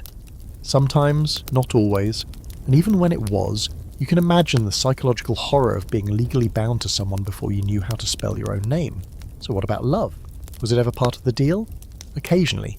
Couples did fall in love, before, during, or even after marriage. But this was seen as a bonus, not a foundation. Marrying for love was viewed as naive at best and dangerous at worst. The heart was fickle. Passion led to sin. Better to marry for land, alliances, or parental approval, and pray the rest worked itself out. Now for the scholarly debate. Was the medieval marriage structure purely oppressive, or did it provide a certain kind of stability? Some historians argue that despite the rigid framework, marriage gave women a defined social role, access to household authority, and sometimes even legal protections they wouldn't have had otherwise. Others counter that the system was rigged from the start, that it positioned women as subordinate, commodified, and legally vulnerable.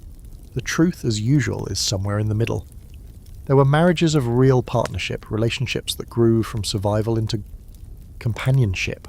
Some wives managed their households like CEOs. Some husbands respected their wives as equals, or at least didn't quote St. Paul at them too often. But those were exceptions, not the norm. For most, marriage was a set of obligations wrapped in religious guilt and enforced by social pressure. So tonight, as you lie beside your modern bed partner, snoring softly or scrolling TikTok, take a moment to appreciate the fact that you can marry, or not marry, whomever you please. You don't need a bishop's blessing, a father's permission, or a priest's opinion on your Wednesday night activities. Your body is yours. Your soul doesn't come with a dowry. And if someone tries to call you property, you can legally slap them with a restraining order, not a saint's bone. Sleep soundly, sovereign of your own self. No one's checking your sheets.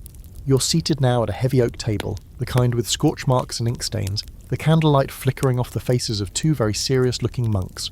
One is bald and squinting at a scroll. The other has ink on his fingers, and the weary expression of a man who's had to draw too many diagrams of the human body while pretending he's never seen one. They're writing a manual. Yes, that kind of manual. Because tonight, we're flipping open the medieval church's awkward, reverent, and surprisingly detailed attempts to explain sex, in writing. That's right. Buckle in. We're paging through the medieval sex manuals. First, let's clarify. These weren't how-to guides in the modern sense. There were no helpful illustrations or colour-coded diagrams. There were no clever titles like Pleasure in the Cloister, A Monk's Forbidden Guide. These were instead deeply religious, heavily moralistic, and often mind-numbingly clinical texts designed to explain sex for the purpose of avoiding sin. That's right. Nothing gets you in the mood like a dry theological treatise written in bad Latin. The church's goal wasn't to teach sex, it was to contain it. But to do that, they had to describe it, which led to a weird, shadowy subgenre of medieval literature. Part medicine, part theology, part moral panic, and 100% uncomfortable. You're about to read descriptions of the human body written by men who likely hadn't seen one unclothed since birth. One of the most infamous examples is the De Secretis Mulierum, The Secrets of Women. It was attributed to Albertus Magnus, the 13th century philosopher and theologian, though most scholars agree it probably wasn't him. The book dives into everything from menstruation to conception, often with the tone of someone describing a mythical beast. Women's bodies, it insists, are colder than men's. Their wombs are unpredictable. Their urges, if unsatisfied, can lead to madness or worse, vaginal suffocation. Yes, that was a thing. So, according to some texts, if a woman didn't have sex, her womb could become choked, causing depression, swelling, and a generally unholy vibe. Another classic belief, that female orgasm was necessary for conception, not because of any actual biology, but because theologians couldn't imagine God allowing a woman to become pregnant without her agreement, expressed of course through pleasure, which is almost sweet in a wildly inaccurate way. It also meant that women who got pregnant from rape were sometimes accused of enjoying it, since, by this logic, conception could only happen with consent. Yes, it's as horrifying as it sounds. And then there were the penitential handbooks, designed to help priests interrogate and assign penance for sexual sins. These books included detailed lists of sexual acts, positions, and intentions, all ranked by severity. You'd think they'd be discreet. They weren't. Some read like medieval erotica, accidentally written by your grumpiest uncle. One guide warns priests to ask married couples if they've lain together face to face in a manner conducive to lust, or approached each other from behind like beasts. If they have, the recommended penance could be months of fasting, barefoot pilgrimage, or, my personal favourite, sleeping on a floor covered in rocks. Despite the obsessive moralising, the church was still interested in the mechanics of sex, at least enough to try and understand how reproduction worked. But since nobody was exactly dissecting living people or handing out microscopes, most of their facts were pulled from ancient Greek and Roman sources, combined with a healthy dose of guesswork and religious metaphor. One popular theory, borrowed from Galen, claimed that both men and women produced seed. For a baby to be conceived, both seeds had to mix, ideally during orgasm, which led to even more awkward instructions. Men were encouraged to be considerate lovers within marriage, so as to increase the chances of conception. This was possibly the closest the church ever got to approving foreplay.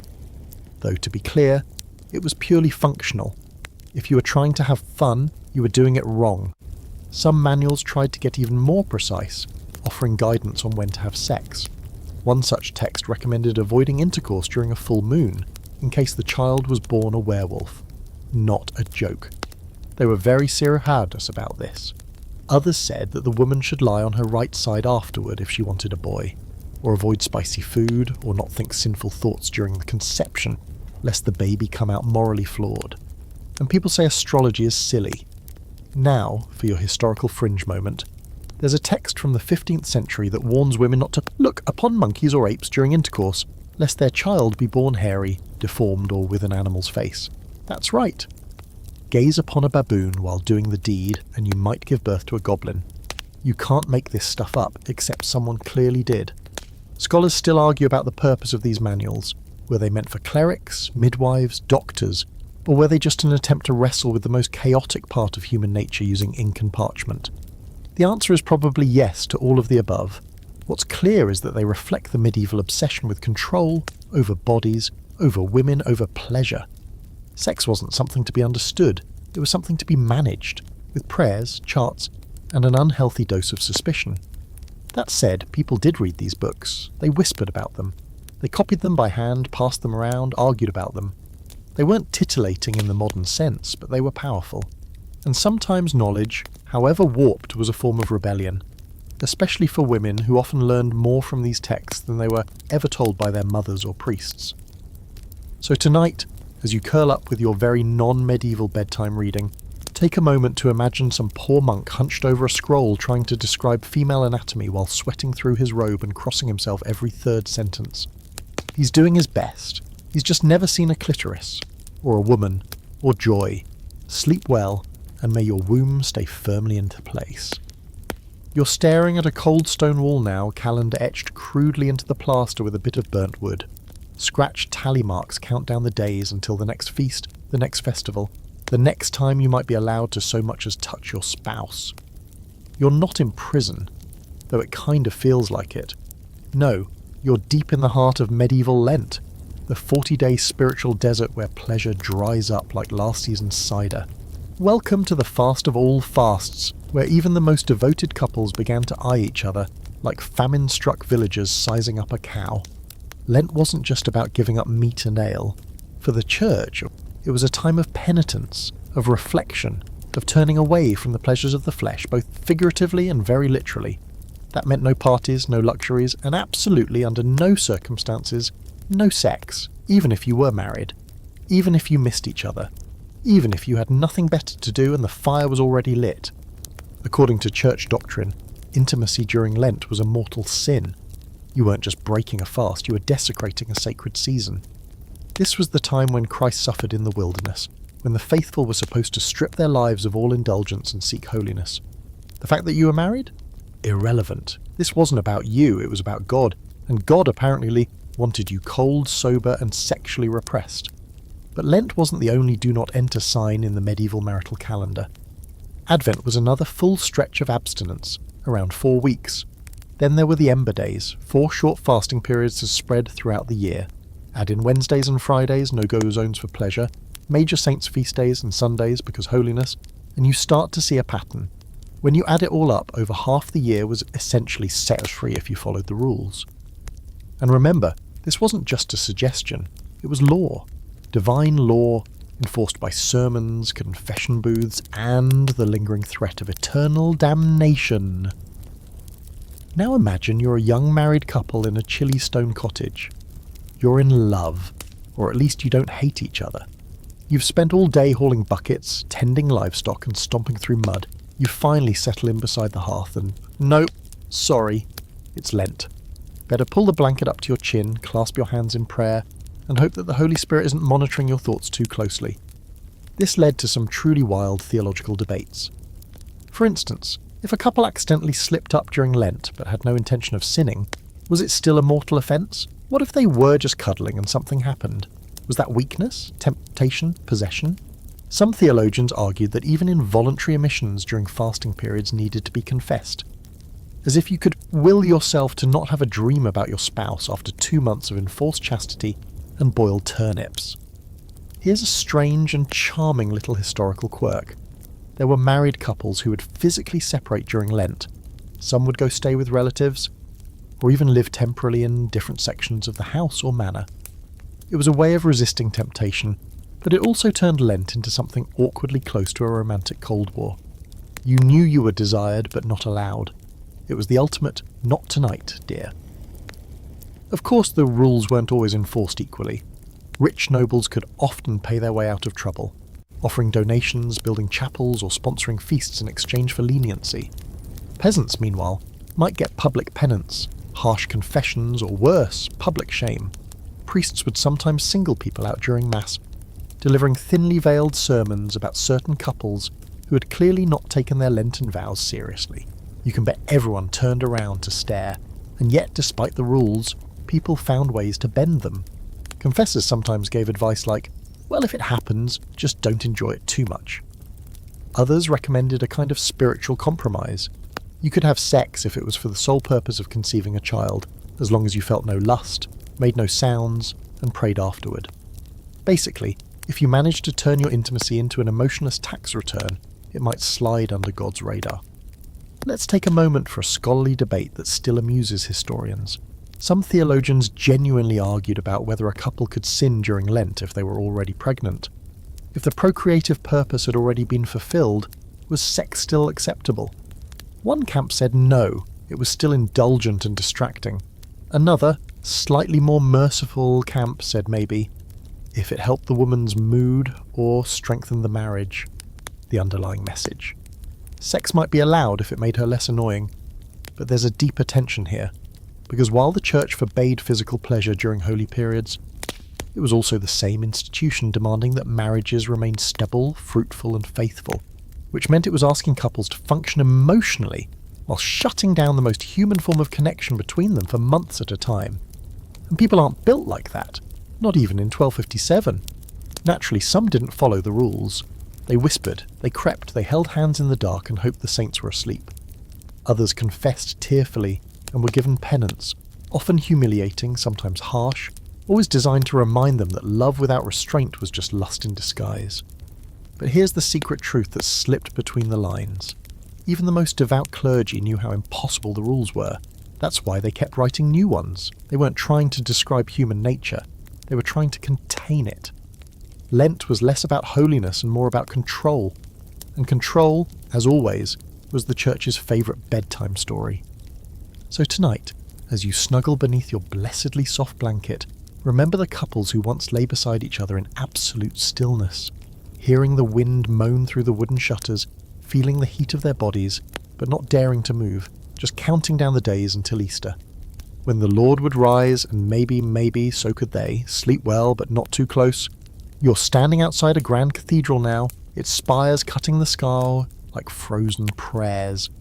A procession of robed officials glides past, incense thick in the air, Latin murmurs rising like smoke. But you're not here for mass.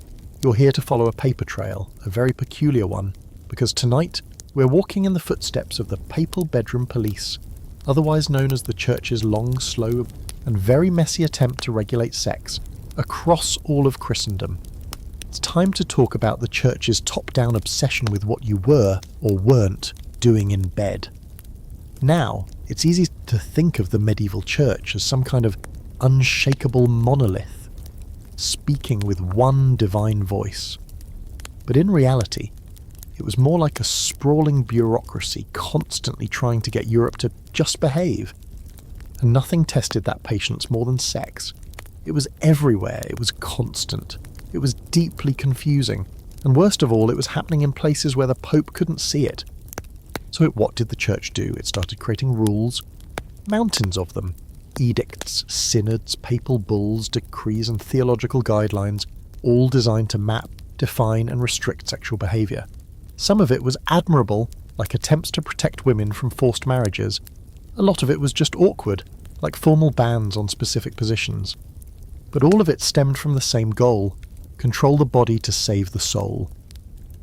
One of the Church's most ambitious efforts came during the Gregorian reforms of the 11th century, when Pope Gregory VII, yes, the one who also declared war on clerical marriage, decided that enough was enough.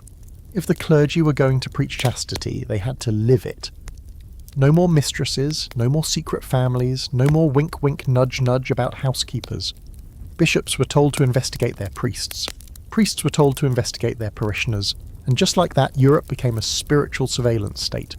Soon synods were held across the continent, official church meetings where rules about sex were read aloud like grocery lists of sin. You could be excommunicated for adultery, fined for visiting prostitutes, shamed for touching your wife too fondly on a fast day. In some dioceses, bishops sent out visitations, essentially sin audits, where church officials would show up, ask questions about the locals' moral behaviour, and write reports that ranged from dull to jaw-droppingly explicit. Here's a charming little historical gem. Some of these reports actually include village gossip. The widow Agnes was seen visiting the miller at dusk. Brother Robert's eyes lingered too long on the baker's daughter. A married couple was caught entwined in a field during rogation tide. It reads less like holy paperwork and more like the rough draft of a medieval soap opera. One can only assume the scribes were both scandalised and secretly thrilled. But what made the church's sex policing uniquely medieval was how often it got tangled in its own logic. Okay, for example, the church demanded purity but refused to teach people how their bodies worked. It outlawed birth control but also condemned large families born out of wedlock. It celebrated virginity but forced young girls into marriages where that wouldn't last long. It demanded confession but punished honesty with public shame. It was a system constantly creating sin, then charging admission to absolve it. And it wasn't just the priest doing the watching. Lay people were encouraged to report one another's behaviour. Neighbours tattled on neighbours. Parents dragged their daughters to the priest. Wives accused husbands of infidelity. Husbands accused wives of being too affectionate or not affectionate enough. Morality became a weapon sharpened by jealousy, power, and a healthy dash of nosiness. You weren't just trying to keep your soul clean, you were trying not to get caught. And the reach of the rules was astonishing. Canon law covered everything from premarital sex to sexual thoughts to married intimacy that wasn't ordered toward procreation. Yes, that phrase comes up a lot. Everything had to be ordered toward procreation. Hugging too long? Suspicious, passionate kissing? Sinful? Experimenting with angles? Don't even think about it. And if you did, confession, penance, repeat. Of course, all of this assumes that church officials were paragons of virtue themselves. They were not. In many places, the very people tasked with policing sexual behaviour were themselves neck-deep in it. Bishops had concubines. Monks wrote love poems. Priests fathered children and quietly paid off midwives. Popes. Oh, don't get me started on popes. By the Renaissance, the papal palace in Rome had the reputation of a luxurious, scandal-soaked royal court complete with mistresses, illegitimate offspring, and the occasional orgy rumour, which brings us to a fringe detail that really seals the deal. In the 13th century, Pope Gregory IX authorised the creation of a massive manual for confessors called the Summa Confessorum. It was like a sacred checklist of sins and what to do about them. Think of it as the IRS, but for your libido. It included detailed descriptions of what counted as sin, how often it occurred, what kind of penance it required, and what follow-up questions the confessor should ask. So like someone looked at sexuality and said, you know what this needs? Spreadsheets. But not everyone bought into the system. Some regions, especially in rural or newly converted areas, treated these rules as more of a suggestion than law. Local customs often overruled church mandates. And some priests, recognising the sheer impracticality of what was being asked, chose to quietly ignore the more absurd expectations. After all, how could they maintain moral authority if they had to excommunicate half the village every spring? Still, the pressure was real. For centuries, the church tried earnestly, exhaustively, sometimes hilariously, to regulate the private lives of millions. It built a vast web of surveillance, confession, theology, and fear. It couldn't stop sex, but it could name it, shame it, and charge for it. So tonight, as you lie there in the dark, maybe whisper a thank you to the modern age. You're not required to confess your fantasies to a guy in a robe holding a checklist. You don't need permission from Rome to hold your partner's hand, and if you do feel guilty, at least it won't come with Latin footnotes and a mandatory pilgrimage. Sleep soundly, you unsupervised little heretic. The sun's barely up, but you're already ankle-deep in manure. Tugging at a reluctant cow and trying to remember if it's a feast day, a fast day, or just another forgettable Thursday in the 14th century. Welcome to the peasant's life. Muddy, loud, and brutally simple. Except, not so simple. Because even here, in the farthest flung corners of Christendom, where your biggest concern is whether your chickens survive the frost, the church still wants to know what's going on in your barn, and that's right. Tonight we're digging into one of the strangest, most uncomfortable chapters in medieval sexual control. Beastly thoughts and barnyard bans, where the church decided it was time to start policing your livestock and your imagination. Now, let's address the obvious question. Yes, bestiality was considered a mortal sin. That part's not surprising, but what is surprising is just how much ink, time, and moral outrage the church spent on it. You'd think, with war, famine, and heresy on the rise, priests might have had bigger problems, but no. Somewhere between writing about angels dancing on pinheads and debating the exact moment the soul enters the fetus, theologians were deeply concerned that someone somewhere might be getting too familiar with a goat. And this wasn't just a fringe concern. Bestiality appeared regularly in confession manuals, court records, and ecclesiastical decrees. It had its own category, its own penances, and its own nightmares. According to church law, it wasn't just a sin against nature, it was a sin that could pollute the land. That's right. This wasn't just a personal failing, it was a cosmic offence that could curse the soil, poison the crops, and bring down divine wrath on the entire village. Imagine being a farmer and finding your barley failing only to have the priest suggest that someone had been misbehaving with a sheep. In some places, the punishment wasn't just spiritual, it was horrifyingly literal. Both the human and the animal could be executed, and not just killed, burned publicly in front of the whole town. There are court records from France, Switzerland, and the Holy Roman Empire detailing these gruesome events. In one particularly grim 15th century case, a man was hanged and the pig he violated was dressed in human clothes and burned at the stake, because apparently dignity still applied, even in absurdity. But here's where things get even weirder. The church wasn't just trying to stop actual animal-human encounters, they were trying to stop thoughts about it. Yes, medieval theologians spent real time worrying about what people might be imagining in the hayloft. Some texts warned confessors to ask about unnatural thoughts concerning beasts, as if lust could spontaneously leap from the milkmaid to the mule. And this wasn't limited to confession booths. Some bishops gave sermons on the subject, warning their flocks, many of whom had never seen a bath, let alone a Bible, that temptation came in many forms. The devil, they said, could wear a pleasing disguise, could whisper in your ear while you worked in the fields, could twist your thoughts when no one was watching. And if that meant you started looking at your ox with intent, well, you'd better get to church before you get to the stables. Of course, we have to ask the uncomfortable question, was this really that common? Or was it just a medieval moral panic blown out of proportion by overzealous clergy and a deep distrust of anything rural? Scholars are divided. Some point to the surprising number of legal cases involving bestiality as evidence that it was a genuine concern. Others argue that the church projected its own sexual fears onto the people it barely understood. Peasants who lived with animals, worked with animals, and sometimes slept in the same room as animals purely out of necessity. After all, if you're a 13th century pig farmer sleeping in a thatched hut separated from your livestock by a pile of straw and a prayer, you're not doing it because you're kinky. You're doing it because you don't want your livelihood stolen by wolves in the night. But to a bishop from the city, that kind of proximity looked suspicious. And where suspicion blooms, doctrine follows. Here's your fringe detail of the night. Some confession manuals advise priests to ask married couples whether they had ever fantasized about animals during sex with each other. Yes, someone thought to write that down. In ink, for posterity. These same manuals, mind you, rarely asked men if they had considered their wives' pleasure or health, but they had room for questions about donkeys. And it wasn't just about livestock. The idea of unnatural lust expanded to include anything not directly aimed at reproduction. That meant that if you were fantasizing during sex, even about another human, you were veering toward bestial-level depravity. Why?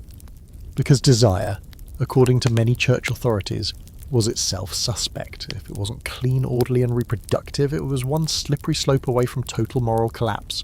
First you like kissing, then you enjoy kissing, then you're smooching a goat under the full moon. That's how sin works, apparently. But here's the real irony. The people most obsessed with this kind of behaviour were, overwhelmingly, the ones least exposed to it. The loudest voices came from cloisters and bishoprics, not from the farms themselves. Monks wrote the rules, scholars invented the questions, priests repeated them in confession. And peasants, mostly illiterate, overworked and exhausted, nodded along, confessed if they had to, and went back to feeding their chickens.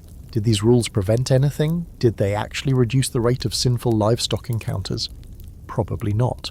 What they did do was reinforce the church's authority over every corner of life, even the corners filled with straw and manure, and in doing so they created yet another reason for shame, another fear, another reason to see the natural world not as a gift, but as a trap. So tonight, as you lay your head on a pillow, not a pile of straw between two goats, be thankful. You live in a time when your thoughts are your own, when your pets don't require confession, when you can love without fearing that your lust will be interpreted by some cloistered monk as a sign of satanic barnyard activity. Sleep well, and maybe leave the animals outside. The road stretches before you, muddy, winding, and bustling with travellers.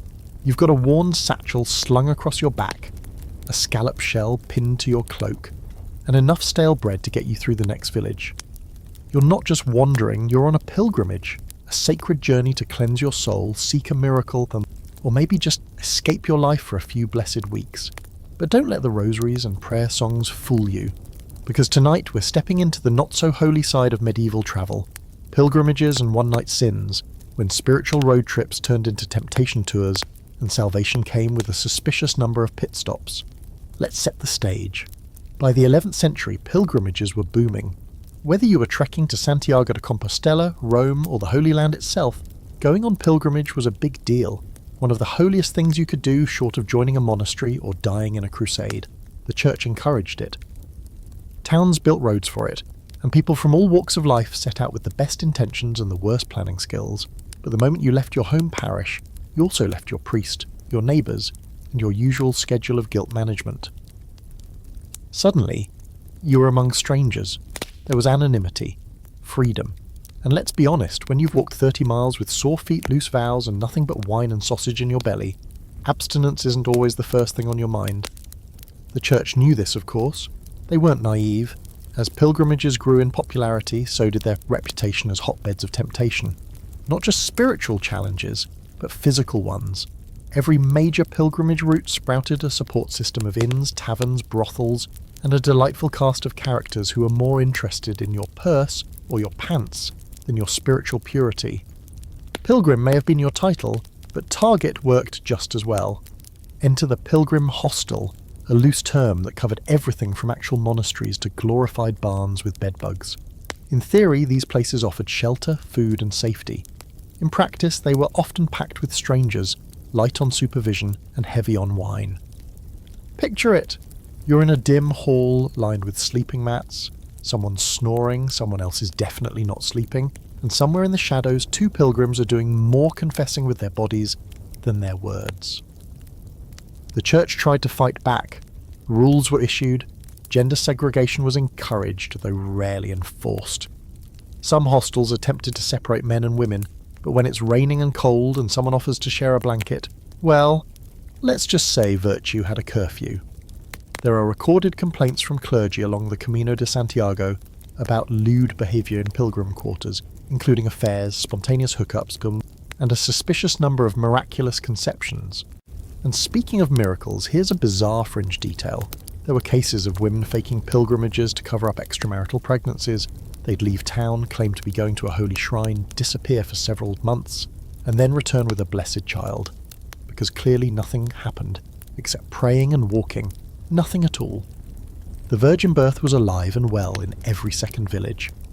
Now, let's not pretend all pilgrims were sinning their way across Europe. Many were deeply devout, focused on penance, prayer, and true spiritual transformation. But even they weren't immune to the complicated mix of fatigue, freedom, and proximity that pilgrimage created.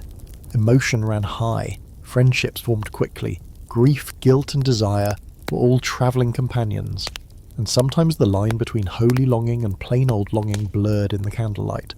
Some records even hint at a sort of romantic culture among pilgrims, anonymous trysts, letters left at shrines, rings exchanged in secret.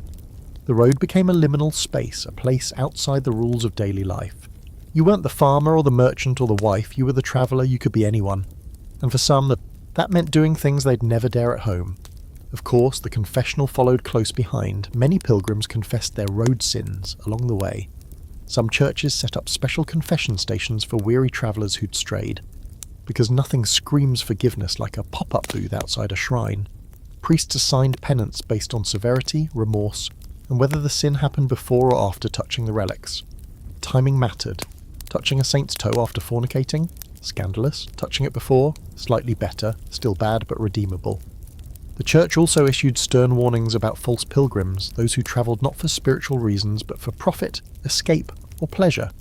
These pilgrims in name only were accused of seducing others, robbing fellow travellers, or simply loafing from town to town with a staff and a smirk. Some were excommunicated, others were just avoided, identified by their lack of piety, their loud jokes, or their suspiciously clean feet. Scholars still debate how widespread this pilgrim sin actually was.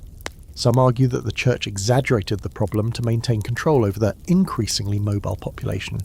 Others suggest that, like any human endeavour, pilgrimage was simply messy, part devotion, part distraction, all very, very human.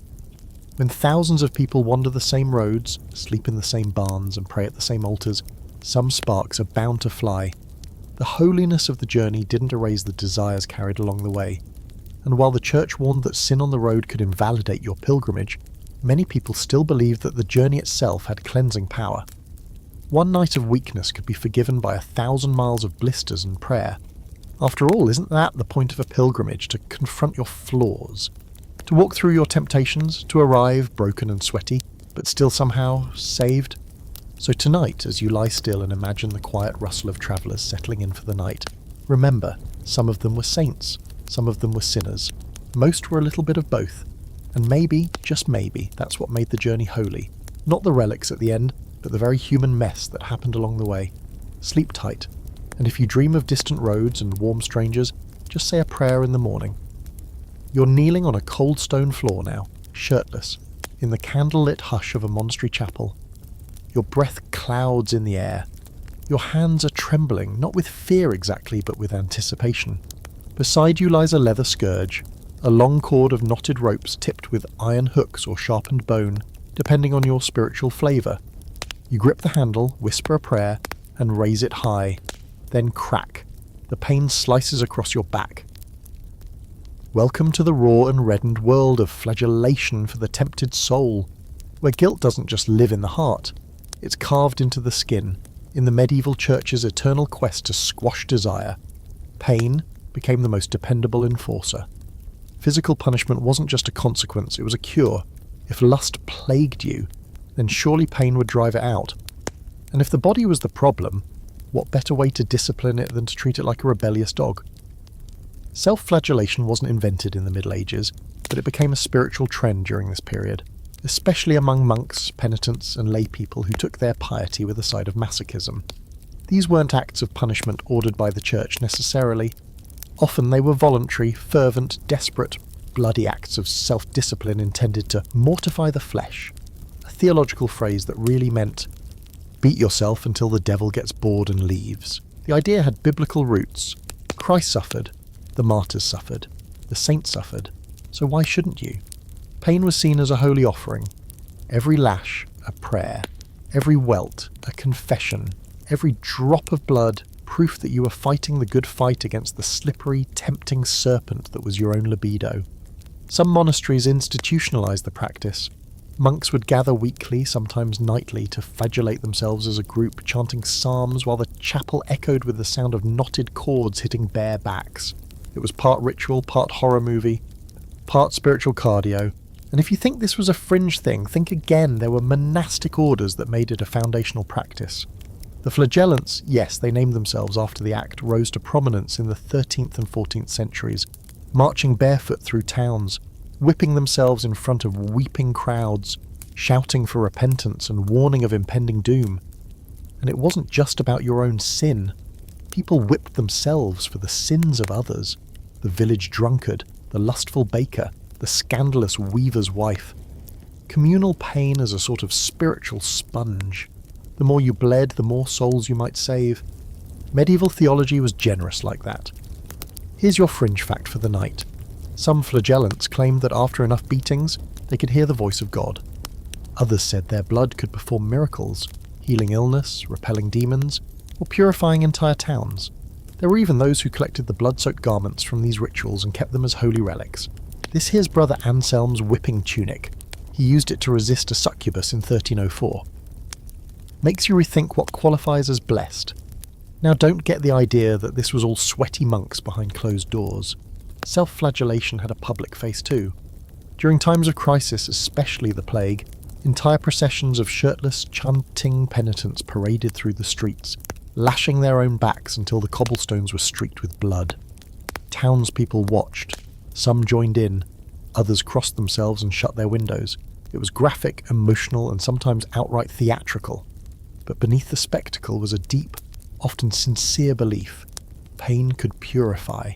Suffering could redeem. And what kind of sins were they flagellating for? Often the kind we've already covered. Lustful thoughts, marital sex with too much enthusiasm, solo pleasure, same-sex attraction, impure dreams. You name it. If it involved desire, it deserved penance. And penance meant pain. The church encouraged confession and fasting, yes, but those didn't always feel immediate enough. Flagellation was fast, effective, and terrifyingly satisfying to those convinced their souls were crawling with filth. Of course, not everyone approved. Some church authorities were deeply uncomfortable with the extremes. By the late 14th century, Pope Clement VI condemned the more radical flagellant movements, especially those that bypassed confession and church structure. Self-inflicted pain, when unregulated, looks suspiciously like heresy. After all, what if someone claimed they could absolve sins through blood alone? That sounded dangerously close to competing with Christ. There's a scholarly debate here that still fascinates historians. Was flagellation primarily about religious fervour? Or was it a psychological response to repression? Was it a genuine attempt to draw closer to God? Or was it a way to externalise shame so overwhelming it had no other outlet? Modern interpretations often lean toward the latter. When your body betrays you with desire, when your thoughts shame you, when even your dreams are suspect, turning pain into purification can feel like reclaiming control. And let's not ignore the elephant in the chapel. For some, the pain itself became complicated. There are records of individuals who reported intense feelings of ecstasy during or after flagellation. Some saw visions, others fell into trances, and a few confessed to a kind of arousal that they couldn't explain, only fear. The boundary between mortifying the flesh and awakening it got very, very blurry, which is just about the most medieval contradiction you could ask for. Women participated too, though often more secretly. Female penitents, especially mystics, sometimes engaged in private acts of self-mortification and combining physical pain with visions of Christ. St. Catherine of Siena reportedly wore a spiked chain around her waist under her clothes and starved herself into hallucinatory ecstasies. These acts were framed as spiritual devotion, but the themes of control, purity, and hidden suffering run deep. So tonight, as you lie back in your clean, comfortable bed, think of the soul-sick medieval believer who'd have knelt on cold stone, drew back the whip, and tried to beat the sin out of their skin. Not because they were cruel, not because they liked pain, but because they were desperate. Desperate to be clean, to be good. To be worthy in a world that told them their body was always working against them. Sleep softly. No ropes required. You're stepping through the massive stone arch of a cathedral now, shoes damp with rain and hoar, practically vibrating through your bones. The space is enormous. Vaulted ceilings, flickering candlelight, the faint echo of distant chanting. In front of you, lined up in glass cases, or embedded in gilded altars, are the treasured remains of saints. A finger here, a skull there, a surprisingly pristine toe in a velvet box. Pilgrims are weeping, a nun is kissing the glass, and someone, quietly, is praying for relief from temptations they dare not name. Tonight we enter the strange intersection of piety and passion with holy relics and hidden lust, when the sacred bones of the saints bore silent witness to the sins nobody wanted to confess out loud. Relics were the crown jewels of the medieval church. Each saintly bone, scrap of cloth or dried up vial of blood was considered a conduit between heaven and earth. Touch one and you might be healed. Pray before one and your sins might be forgiven. Cry over one and you just might get pregnant after 20 years of trying. They were more than religious objects. They were emotional pressure valves in a society obsessed with salvation. But behind the reverent kneeling and whispered prayers, lust followed closely, because even the holiest spaces weren't safe from human desire. Let's start with the bodies themselves. Saints were often described in idealized terms: glowing skin, sweet-smelling corpses, incorruptible flesh. The holier the saint, the more attractive their remains were said to be. Take St. Catherine of Siena. After her death, admirers claimed her body gave off a floral scent. St. Clare of Assisi's body, according to legend, was soft and supple decades after burial. St. Bernard of Clairvaux reportedly radiated light. This wasn't just spiritual language. It had an undertone. The saints were dead, yes, but their bodies were still being looked at, longed for, loved. In some truly wild cases, veneration became intimate. Pilgrims kissed relics, sometimes with tongue. They rubbed cloths, coins, and even undergarment against saintly bones, hoping to absorb their power. There are accounts of people crawling under altars to be closer to buried saints. One man reportedly stripped off his shirt and pressed his bare chest against a saint's tomb to feel the purity. Another woman claimed she experienced a divine vision after dreaming that Saint Sebastian appeared to her naked, pierced by arrows and whispering her name. Now, let's not pretend everyone involved in relic devotion was looking for a quick thrill. Most pilgrims were sincere. They believed the saints could heal, intercede, or forgive, but the context matters. These were people living in a culture where sexuality was so repressed, so tightly controlled, that it inevitably leaked out through the cracks of the sacred. And the church, knowingly or not, encouraged this blurring of lines. Take relic processions, for instance. A major saint's feast day often meant the whole town turned out to parade their bones through the streets.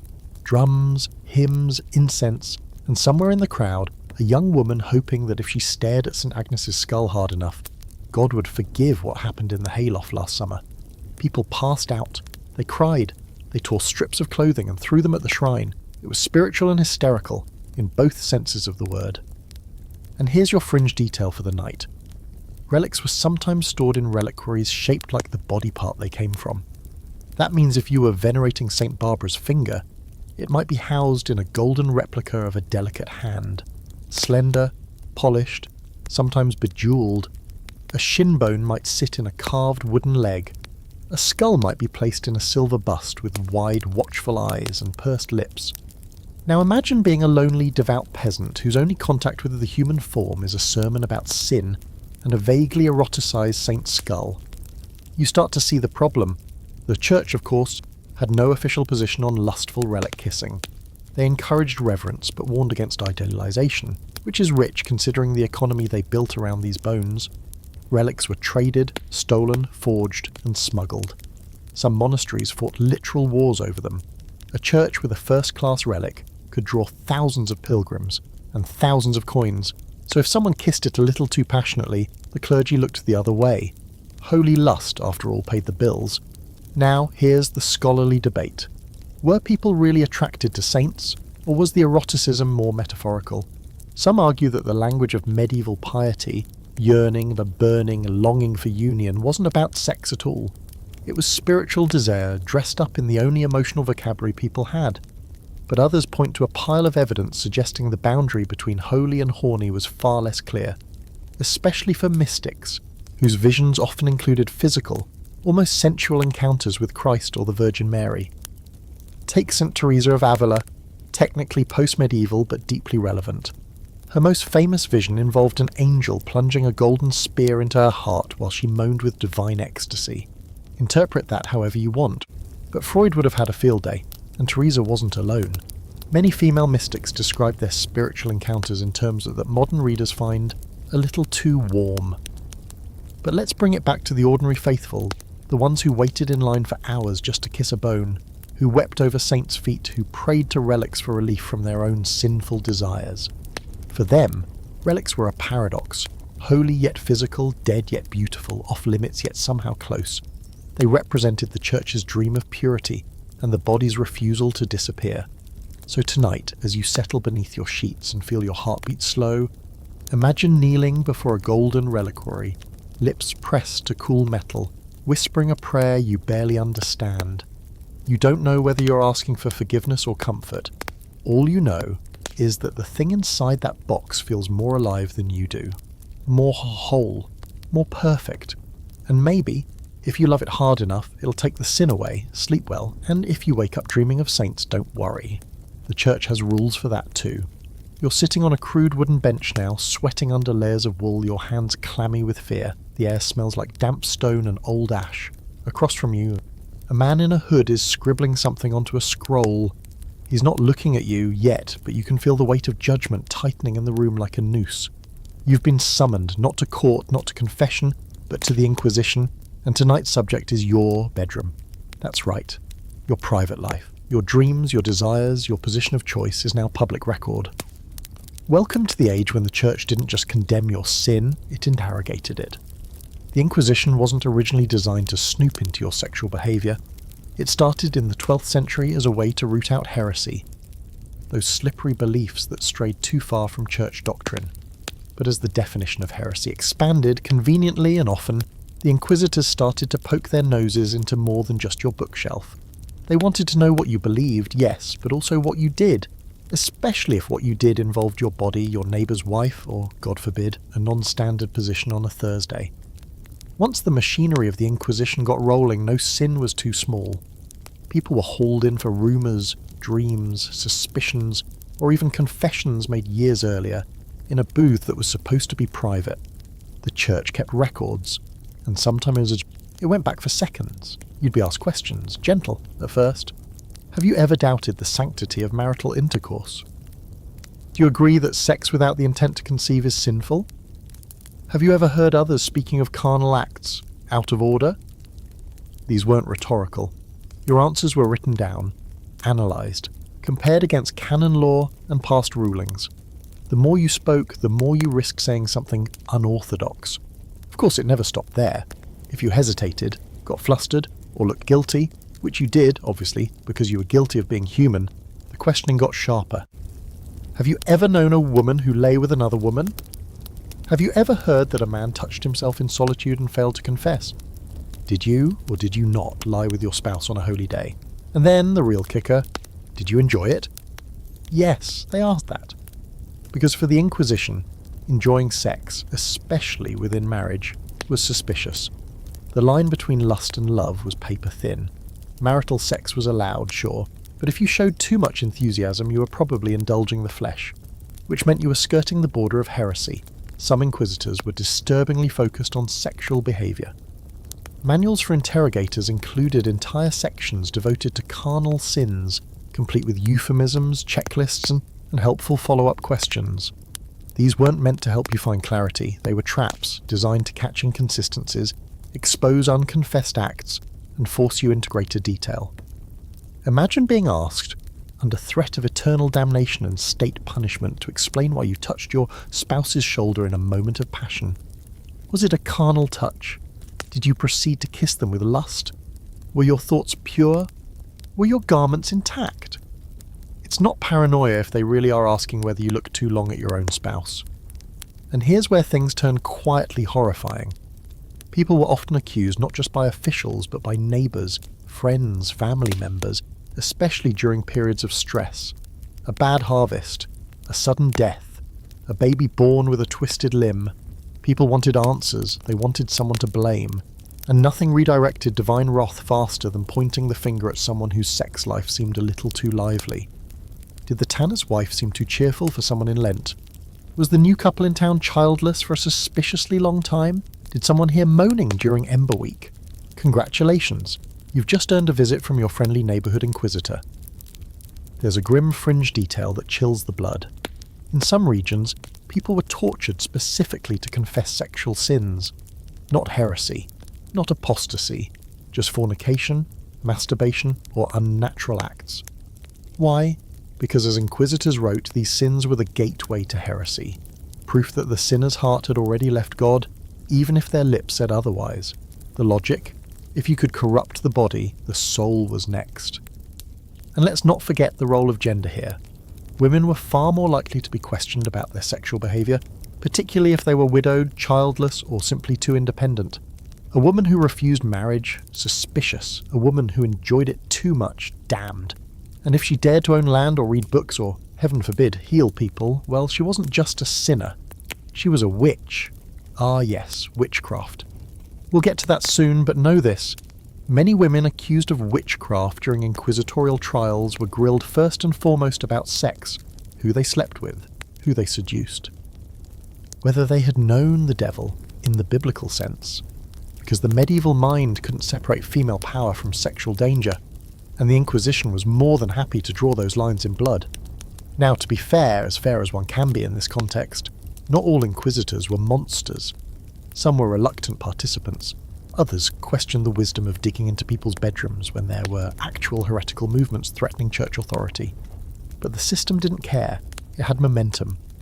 And once you were inside it, whether you'd actually done something or just thought about doing something, it was nearly impossible to get out. Scholars still argue over how much of this was theatre, how much was control, and how much was a genuinely warped belief that the road to hell began with a raised hem or a wrong look. But what's clear is that the Inquisition gave the Church enormous power over the most intimate parts of its followers' lives. You couldn't just be good, you had to think good, you had to desire good. And if you failed? They had questions, long ones, with ink-stained pens and sometimes iron implements. So tonight, as you curl up in a soft bed with the freedom to desire, to love, or to sleep without guilt, take a moment to honour the countless people who never had that, who lived under constant suspicion, who prayed with one eye open, who were told that their most human feelings were grounds for judgment, interrogation, or worse, sleep soundly. There's no tribunal in your dreams. You're crouched behind a wooden stall in a crowded marketplace now, trying to stay dry while a steady drizzle soaks through the thatch above. The smell of roasting onions mingles with damp wool and unwashed humanity. Around you, vendors hawk their wares. Dried fish, coarse linens, questionable cheeses, but just beyond the respectable booths down the narrow alleys where the air gets warmer and the language gets filthier, there's another kind of trade going on. Tonight, you're headed into the underbelly of medieval morality with the sacred and the solicited, where the church condemned prostitution with one hand and taxed it with the other. Let's not sugarcoat this. Prostitution was everywhere in the Middle Ages. Cities had red light districts, rural fairs had travelling sex workers, and even tiny villages had the familiar woman everyone knew, but no one openly named. The church loathed it in theory. It was called the School of the Devil, the Gate of Death, and a pit of sin. But in practice, the church tolerated it, regulated it, even profited from it. Because like with so many sins, the official message was don't do this, followed closely by, but if you do, let's make sure we get a cut. This wild contradiction wasn't accidental. Theologians argued that prostitution, though sinful, was a necessary evil. Saint Augustine himself wrote that without it, lust would run rampant and society would collapse under a flood of unregulated libido. It was better, they said, for a man to visit a brothel than to seduce a virgin. Better to sin in a structured environment than unleash chaos in polite society. That's how brothels became not just tolerated, but institutionalized. And yes, you read that right. Many medieval towns had officially sanctioned brothels. In places like London, Paris, and Florence, local governments, and sometimes even bishops, issued licenses for these establishments. They were taxed, regulated, and occasionally inspected for moral health, whatever that meant. In Avignon, where the papacy resided for a hot minute, records show that prostitutes paid fees directly to the church. That's right. The very institution preaching chastity was accepting tithe-adjacent funds from sex workers. The women who worked in these brothels often lived under strict codes. They had curfews. They wore designated clothing, usually yellow or striped garments meant to mark them as fallen. They could only work in certain districts and were forbidden from mingling too closely with respectable women. And yet many of them were deeply embedded in community life. They knew the gossip. They took in laundry, they healed wounds. Some of them even nursed the sick when plague rolled through. But heaven help them if they sat in the wrong pew on Sunday. Here's a grim fringe detail for you. In some towns, brothels were placed right outside church property, literally next door. Why? Because the land belonged to the church and leasing it out brought in steady income. Nothing says spiritual stewardship like collecting rent from Madame Cecily's house of cleansing. Now, not all sex workers were brothel bound. Many worked independently, on the street, in taverns, at fairs. These women were even more vulnerable. They were often arrested, fined, beaten, or forced to shave their heads as public shaming. Some cities had women's prisons, specifically for public women, where a court fair they could be detained and reformed. Spoiler, they rarely were. There were no job programs, no protection, no real mercy. The line between sinner and scapegoat was razor thin. Despite the church's constant preaching about purity, clerics were far from innocent in this story. There are endless reports of monks, priests, and even bishops visiting prostitutes, sometimes discreetly, sometimes openly. Some clerics even kept concubines, which the church called spiritual sisters, in a tone-deaf attempt to mask the obvious. And when scandals broke, the response was often a quiet transfer or a gentle wrist slap. The church was more concerned with appearances than accountability.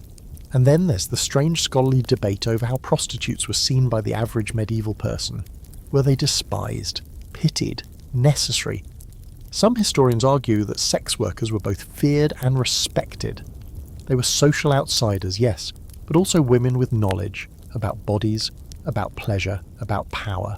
They lived at the margins, but those margins were where everyone turned when the rules got too tight. Some brothels even had religious imagery on their walls. Not as a joke, but as a kind of spiritual insurance, a crucifix over the bed, a candle lit for Saint Mary Magdalene, often considered the patron saint of repentant prostitutes, despite the Bible never actually saying she was one. The medieval mind was deeply comfortable with contradiction. You could confess in the morning and visit the bathhouse by dusk, as long as you felt bad about it later. one of the strangest moments in this whole mess. A 14th century bishop in Italy was caught accepting confessions from prostitutes in exchange for free services.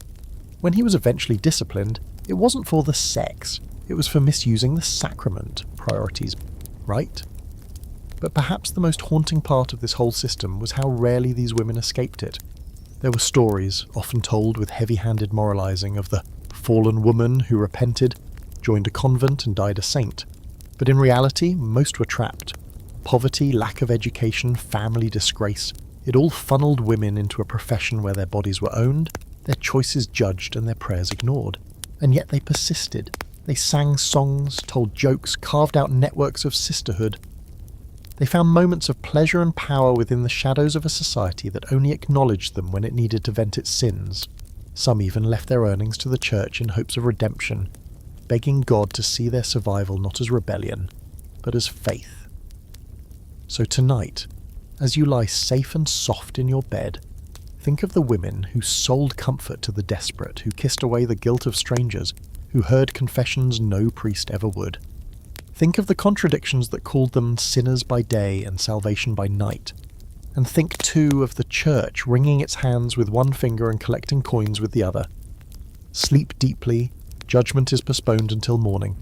You're ducking under a low archway now into a thick forest of candle smoke and murmuring voices. It's cool in here, damp with the scent of old incense and stone dust. The flicker of torchlight dances on carved pillars. Ahead, in a side chapel barely lit, sits a woman, not praying, not weeping, but levitating. Her face is serene, her hands hover mid-air, untouched by gravity, and her body, according to everyone in the room, is experiencing a direct, divine union with God. But behind the miracle, behind the whispered praises and the reverent gasps, there's a question no one quite dares to ask out loud. Is she enjoying this a little too much? Welcome to the mysterious and deeply uncomfortable world of ecstatic saints and spiritual arousal, where holiness and eroticism blurred in ways the church never fully knew how to handle. It starts with mysticism. In a time when women were largely barred from theological power, a select few rose to prominence not through scholarship but through visions. They claimed direct communication with Christ. They saw angels, they received messages, and in some cases their bodies responded, not just with weeping or shaking but with full-on eyes rolled back, moaning, swooning ecstasy. And no, you're not imagining it. That is the word medieval chroniclers used. Ecstasy. From the Greek ekstasis, to stand outside oneself, which when you describe someone trembling, writhing, flushed and gasping during an intensely private vision, well, it's hard not to draw certain comparisons. And people did. Take St. Teresa of Avila. Yes, she's technically a 16th century figure, but she's the poster child for this entire phenomenon. Her famous vision of an angel plunging a golden spear into her chest repeatedly while she collapsed in agony and delight was celebrated as a masterpiece of spiritual experience. But let's be honest, if you didn't know she was a saint, you'd think you just walked in on something deeply private. And she wasn't alone. St. Catherine of Siena reported intense bodily symptoms during her visions, fainting, heat, even spiritual marriage to Christ complete with ring and whispered vows. Hildegard of Bingen saw swirling lights, voices of thunder, and felt divine fire surge through her limbs. Mechtild of Magdeburg described God touching her soul in sweetness and longing. You don't have to be Freud to raise an eyebrow here. Now, to be clear, these women were not writing erotica. They were trying to describe something ineffable, what they believed to be a union with the divine that transcended language, logic, and the body itself, but language was all they had. And the only vocabulary available to describe surrender, rapture, and overwhelming love was the same language used for desire, and that made the church deeply nervous. On one hand, these women were powerful spiritual figures. Their visions were respected, even canonized. They inspired followers, drew pilgrims, and in some cases helped guide church policy. But on the other hand, they were women who shook and sighed and said things like, "He pierced my soul and left me burning." That didn't sit comfortably with the institutional view of holy femininity, which was supposed to be modest, silent, and very much not sweating through her veil while channeling the Holy Spirit. In response, the church did what it often did when faced with female power. It tried to control the narrative. Mystics were tested, interrogated, supervised. Their writings were reviewed by male confessors, who often edited them heavily. Some were forbidden to speak publicly, others had to prove that their ecstasies were genuine, that they came from God, not from hysteria, demonic possession, or unseemly self-stimulation. That was a real concern. Inquisitors, confessors, and male theologians all worried that some holy women were faking their visions, or worse, inducing them through secret acts of lust. Because when you say you feel God touching your soul while shaking uncontrollably on the floor of a chapel, someone's going to ask whether you had a little help. Here's your fringe fact for the night. In some regions, mystics were actually examined by midwives or priests to confirm their virginity, because apparently being lifted off the ground by divine fire didn't count unless your hymen passed inspection. And if a woman claimed to have spiritual ecstasy but had also been known to enjoy a bit of physical pleasure in her youth, her visions were suspect. Obviously. The contradiction is wild. The church wanted saints who were passionate but not sexual, emotional but not unstable, holy but not powerful. And when these women crossed the line, when their bodies spoke too loudly or their visions became too intense, they were silenced, sidelined, or written off as mad, unless of course they died young and left behind some poetic letters. Then they were fast-tracked to sainthood. There's a scholarly debate still raging about this. Were these women consciously using erotic language to challenge the male-dominated church? Or were they simply trapped in a theological system that gave them no other way to express divine intimacy? Some argue that mystic women subverted the church from within, turning their bodies into sites of divine revelation that men couldn't fully control. Others say these women were just doing their best with the tools they had, writing in metaphors because there was no vocabulary for what they were feeling. Either way, the result is the same. A long history of religious experience that's soaked in sensuality, whether anyone meant it or not. And let's not pretend this was all about women. Male mystics like Bernard of Clairvaux also wrote about Christ with a kind of intimatum fervor, referring to Jesus as a lover, a bridegroom, a tender presence who wounds the heart with longing. But when Bernard said it, it was poetic. When a woman said it, it was suspicious. The double standard was brutal. Yet the mystics kept writing, kept weeping, kept climbing into trance states so intense they frightened everyone in the room. They risked being labelled heretics, witches, or hysterics. And still, they reached for God with a kind of passion the church simultaneously praised and feared. So tonight, as you lie still and let the world quiet down around you, think of those women in their cold stone cells, half-starved, half-glowing, scribbling with trembling hands while the Spirit, or something like it, filled them up. Think of the fire they felt, the aching need to be touched by something greater, and the language they borrowed from the body to describe what the soul was screaming for. Sleep well, and if your dreams feel strangely holy, just go with it. You're standing in a narrow cobbled street now, the air thick with smoke and panic. A church bell tolls, slow, hollow, and people scatter like frightened birds. Doors slam, cloth bundles fly from upper windows. Somewhere nearby, a priest is shouting Latin prayers into the wind. And above it all, like a breath behind your neck, there's the low, wheezing cough of someone already too far gone. This is not a normal night. This is 1348, and the Black Death has come to your town. But while your neighbours flee or pray or accuse, the church is preparing a different kind of judgment. Because in this chaos, even sex is suspect. Welcome to Sex in the Shadow of Plague, where fear, guilt, and survival crashed into each other, and everything you did behind closed doors suddenly meant life or death. First, let's set the scene. The Black Death wasn't just a health crisis, it was an apocalypse. Between 1347 and 1351, the plague killed an estimated 1/3 to 1/2 of Europe's population. In some towns, entire communities vanished within days. Streets were lined with carts of bodies, priests collapsed mid-sermon. Gravediggers went on strike. People stopped naming their babies because what was the point? The world stank of sweat, fear and rot. And in the middle of all this, people kept having sex. That's not to say it was romantic or even pleasurable. It was desperate, grief-stricken, half-mad. For some, intimacy became a rebellion against death. If the end was coming anyway, why not cling to another warm body one more time? Why not feel something, anything, before the fever came? People who had spent their lives repressing every instinct suddenly cracked open like overripe fruit. The church, predictably, was not impressed. Clergy preached that the plague was God's punishment for sin, specifically sexual sin. Adultery, fornication, sodomy, masturbation, even marital sex without the intention of procreation, especially that. The world was dying, they said, because humans had indulged in the flesh instead of worshipping the spirit. Priests thundered that the dead were being swept off the earth like fleas from a dog, and if you didn't repent, you were next. But repentance took many forms, and some of them were stranger than others. Enter the flagellants, again. We met them earlier, marching through towns in bloody processions, whipping their backs raw as they wailed for mercy. During the plague, their numbers swelled.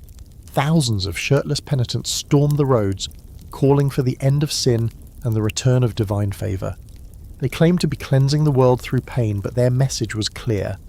This is happening because of you, because of what you did in the dark, because of what you thought about that one night years ago in the barn. And the church was thrilled at first. Then things got weird. The flagellants became so extreme that the church had to crack down on them too. The Pope issued bulls condemning their hysteria, but the movement had already spread like the disease it claimed to cure. Meanwhile, something darker bubbled under the surface. People began to look for scapegoats. The church had already drawn the map. Sin equals plague.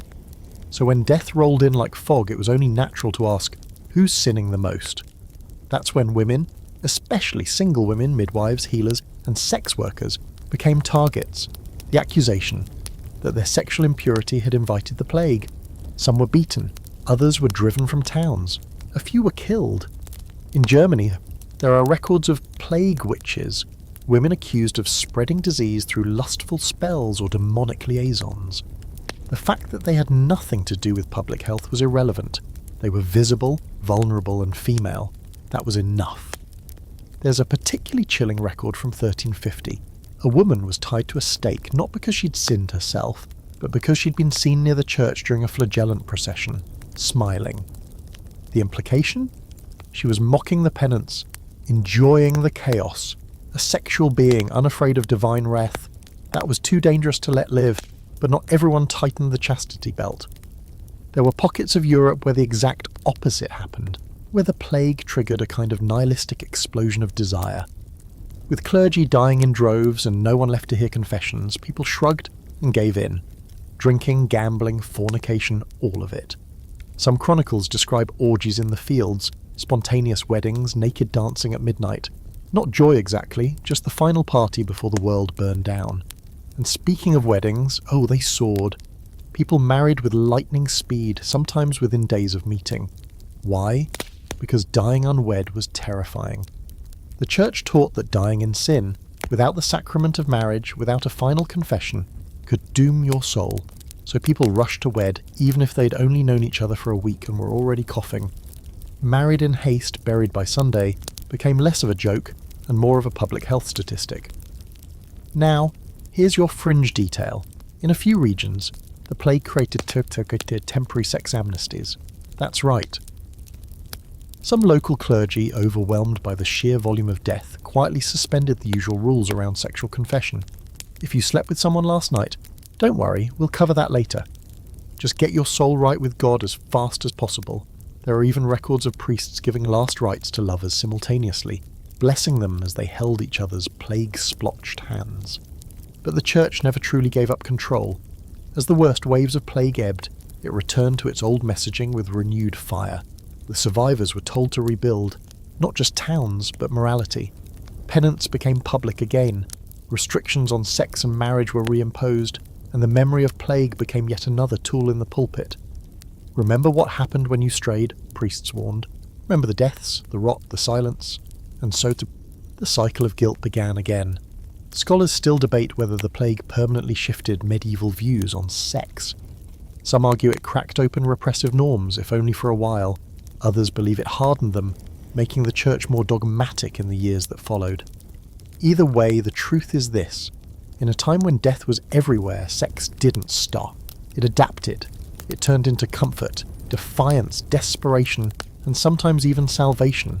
So tonight, as you lie warm in your bed, heart beating steady in a world that, thankfully, has learned a little about medicine since 1348, think of those who lived through a time when every kiss could be the last, when every embrace had to fight through layers of guilt, fear, and ringing bells. when the end of the world came and people reached not just for heaven, but for each other. Sleep deeply. The fever has passed. You're waking up now gently in a bed that doesn't itch, in clothes that don't smell like death or penance. Light streams through a small window, and outside you hear the creak of a cart and the soft clink of a bell. The world is still medieval, still ruled by church bells and market days, but something's different now, something's shifting. Because tonight, you're walking straight into a revolution, not with torches or swords, but with pamphlets that this is Reformation and the bedroom revolution, where centuries of sexual control begin to fray, and suddenly the rules aren't just being broken, they're being rewritten. We begin in the early 1500s with a monk who just couldn't shut up, Martin Luther. Now you probably know him as the guy who nailed 95 Theses to a church door and sparked the Protestant Reformation. But what you might not know is that he had a lot to say about sex. And he didn't just write about it, he lived it. Martin Luther, the former celibate monk, married a runaway nun named Katharina von Bora. Together they had 6 children, a boisterous household, and a shared belief that marital sex wasn't just permitted, it was holy. For the first time in a millennium, a major religious voice was saying, "Hey, sex in marriage? That's not dirty, that's divine." This was revolutionary. The Catholic Church had spent centuries painting sex as a barely tolerable necessity, tolerated only when performed quietly in the dark and preferably with zero enthusiasm. But the Reformers were having none of it. They argued that sex was part of God's design, not just for reproduction, but for pleasure, companionship, even spiritual growth. This wasn't just about married love, it was a total upheaval of the Church's grip on people's bedrooms. The Protestant movement began rolling back centuries of sexual regulation. No more mandatory clerical celibacy, no more hair-shirted shame around desire, no more paying indulgences to get forgiveness for that one time during Lent when things got a little too cozy. Luther even said that if a man and wife weren't having sex regularly, they were denying each other a divine gift. It was like someone flung open a window in a musty room, and people breathed. But the Catholic Church didn't take this lying down. In response, they launched the Counter-Reformation, which was basically an aggressive PR campaign mixed with a splash of spiritual reform and a whole lot of council meetings. At the Council of Trent, 1545 to 1563, Catholic leaders doubled down on tradition. They reaffirmed celibacy for priests. They reasserted the sanctity of marriage, but still tied tightly to procreation. And they issued new instructions for clergy, basically telling them to get their moral house in order, especially when it came to sexual sin. This religious tug-of-war had real consequences. In Protestant regions, clerical marriage became the norm, monasteries were dissolved, nuns and monks either married or found themselves out of work. In Catholic territories, rules became stricter, confession was enforced more seriously, and sin, especially sexual sin, became a highly managed part of the faithful's daily life. You could almost chart a map of Europe based on where it was okay to enjoy yourself in bed, and where someone might still burn your favourite position into a sermon on Sunday. But even more radical than Luther's marriage was the rise of the printing press. Suddenly, ordinary people, those who could read, anyway, had access to ideas that used to be confined to scholars and clergy. Pamphlets, broadsheets and handbooks flooded the streets. Some were religious, some were outright smutty, and some lived in that delicious grey area where eroticism met moral instruction. Here's your fringe fact. In the late 16th century, Protestant pamphlets started circulating in Germany that openly mocked celibacy. One particularly cheeky one portrayed a monastery where the nuns and monks had merged their habits, so to speak. The cartoon showed a pile of tangled bodies with the caption, "The fruits of forced celibacy." That may not sound edgy today, but in a world where saying you liked sex could get you excommunicated, or worse, it was a bombshell. And women, well, their position shifted too, though not as much as you might hope. Protestantism did emphasise the importance of the wife as partner and moral equal, but it also reinforced the domestic sphere. The ideal woman was now a godly wife and mother, literate, pious, sexually active, but only in marriage, and very much not wearing a nun's habit. The convent, once a refuge for women who didn't want children or husbands, was no longer an option in most Protestant areas. Freedom came with trade-offs. Meanwhile, Catholic mysticism was still going strong, Saints like Teresa of Avila continued to blur the lines between divine and bodily ecstasy, and the Church, desperate to reclaim its narrative, leaned heavily into saints as examples of pure, disciplined sexuality, which is a hilarious contrast when you think about it. One side saying, go forth and marry, and by all means enjoy it, and the other saying, here's a virgin who levitated because she loved Jesus so very much. By the end of the 16th century, the conversation around sex was no longer a whisper in the dark. It was in print, it was in pulpits, it was in public. The Church still had power, yes, but it was losing its monopoly. For every priest warning of eternal fire, there was a pamphlet reminding you that pleasure didn't have to mean punishment. For every bishop preaching restraint, there was a married clergyman teaching that sex could be sacred without being shameful. Scholars still argue over how far this bedroom revolution really went. Some say it was more symbolic than seismic, that most people, especially the poor, still lived under the same silent pressures and private fears.